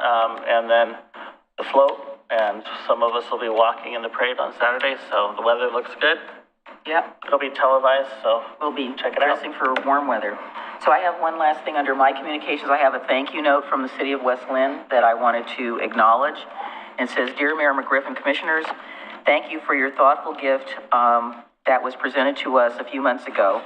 So as you recall, when we had the bridge celebration, we exchanged gifts with each other, and we gave the city of West Lynn a framed print of basically looking from the West Lynn side over to Oregon City, and in the print, it looks like we have a town, and on the West Lynn side, it's basically been clear cut with some person standing there. But anyway, it's a very historic poster from that particular time frame of the early 1800s, and so we gave that to them. And then in addition, the Grand Ron gave each of us a carving, and we got meadowlark, and West Lynn got coyote. So I asked Grand Ron for the translation to explain what the story was so that we could hang it next to it, and it only took me a year to get it, but I got it. I had it framed with the permission of the city manager, and I gave West Lynn a copy of it, so they were thanking us not only for the gift that we gave at the bridge celebration, but also for the explanation. The frame description for the wood carving means a lot to West Lynn. We thank you, signed Mayor Roy Bielostowski. So just for the quick thing, so meadowlark was on one side of the river, and coyote was on the West Lynn side. We got meadowlark, and the West Lynn got coyote, and they were going to try to make a bridge across the river. So they threw a birch bark twine, a rope across, and they missed it the first time. And the reason they missed it is because they weren't speaking the same language. So meadowlark spoke one dialect and coyote spoke the other. And finally, they decided to use sign language, and they figured it out. And they threw the birch rope across the river, and that's how Willamette Falls was created. So that's the Cliff Notes version. But you can see our carving in the entryway at City Hall with the description next to it, so it explains what the story is. So that's it. Being no further business, thank you, staff. Thank you, everybody.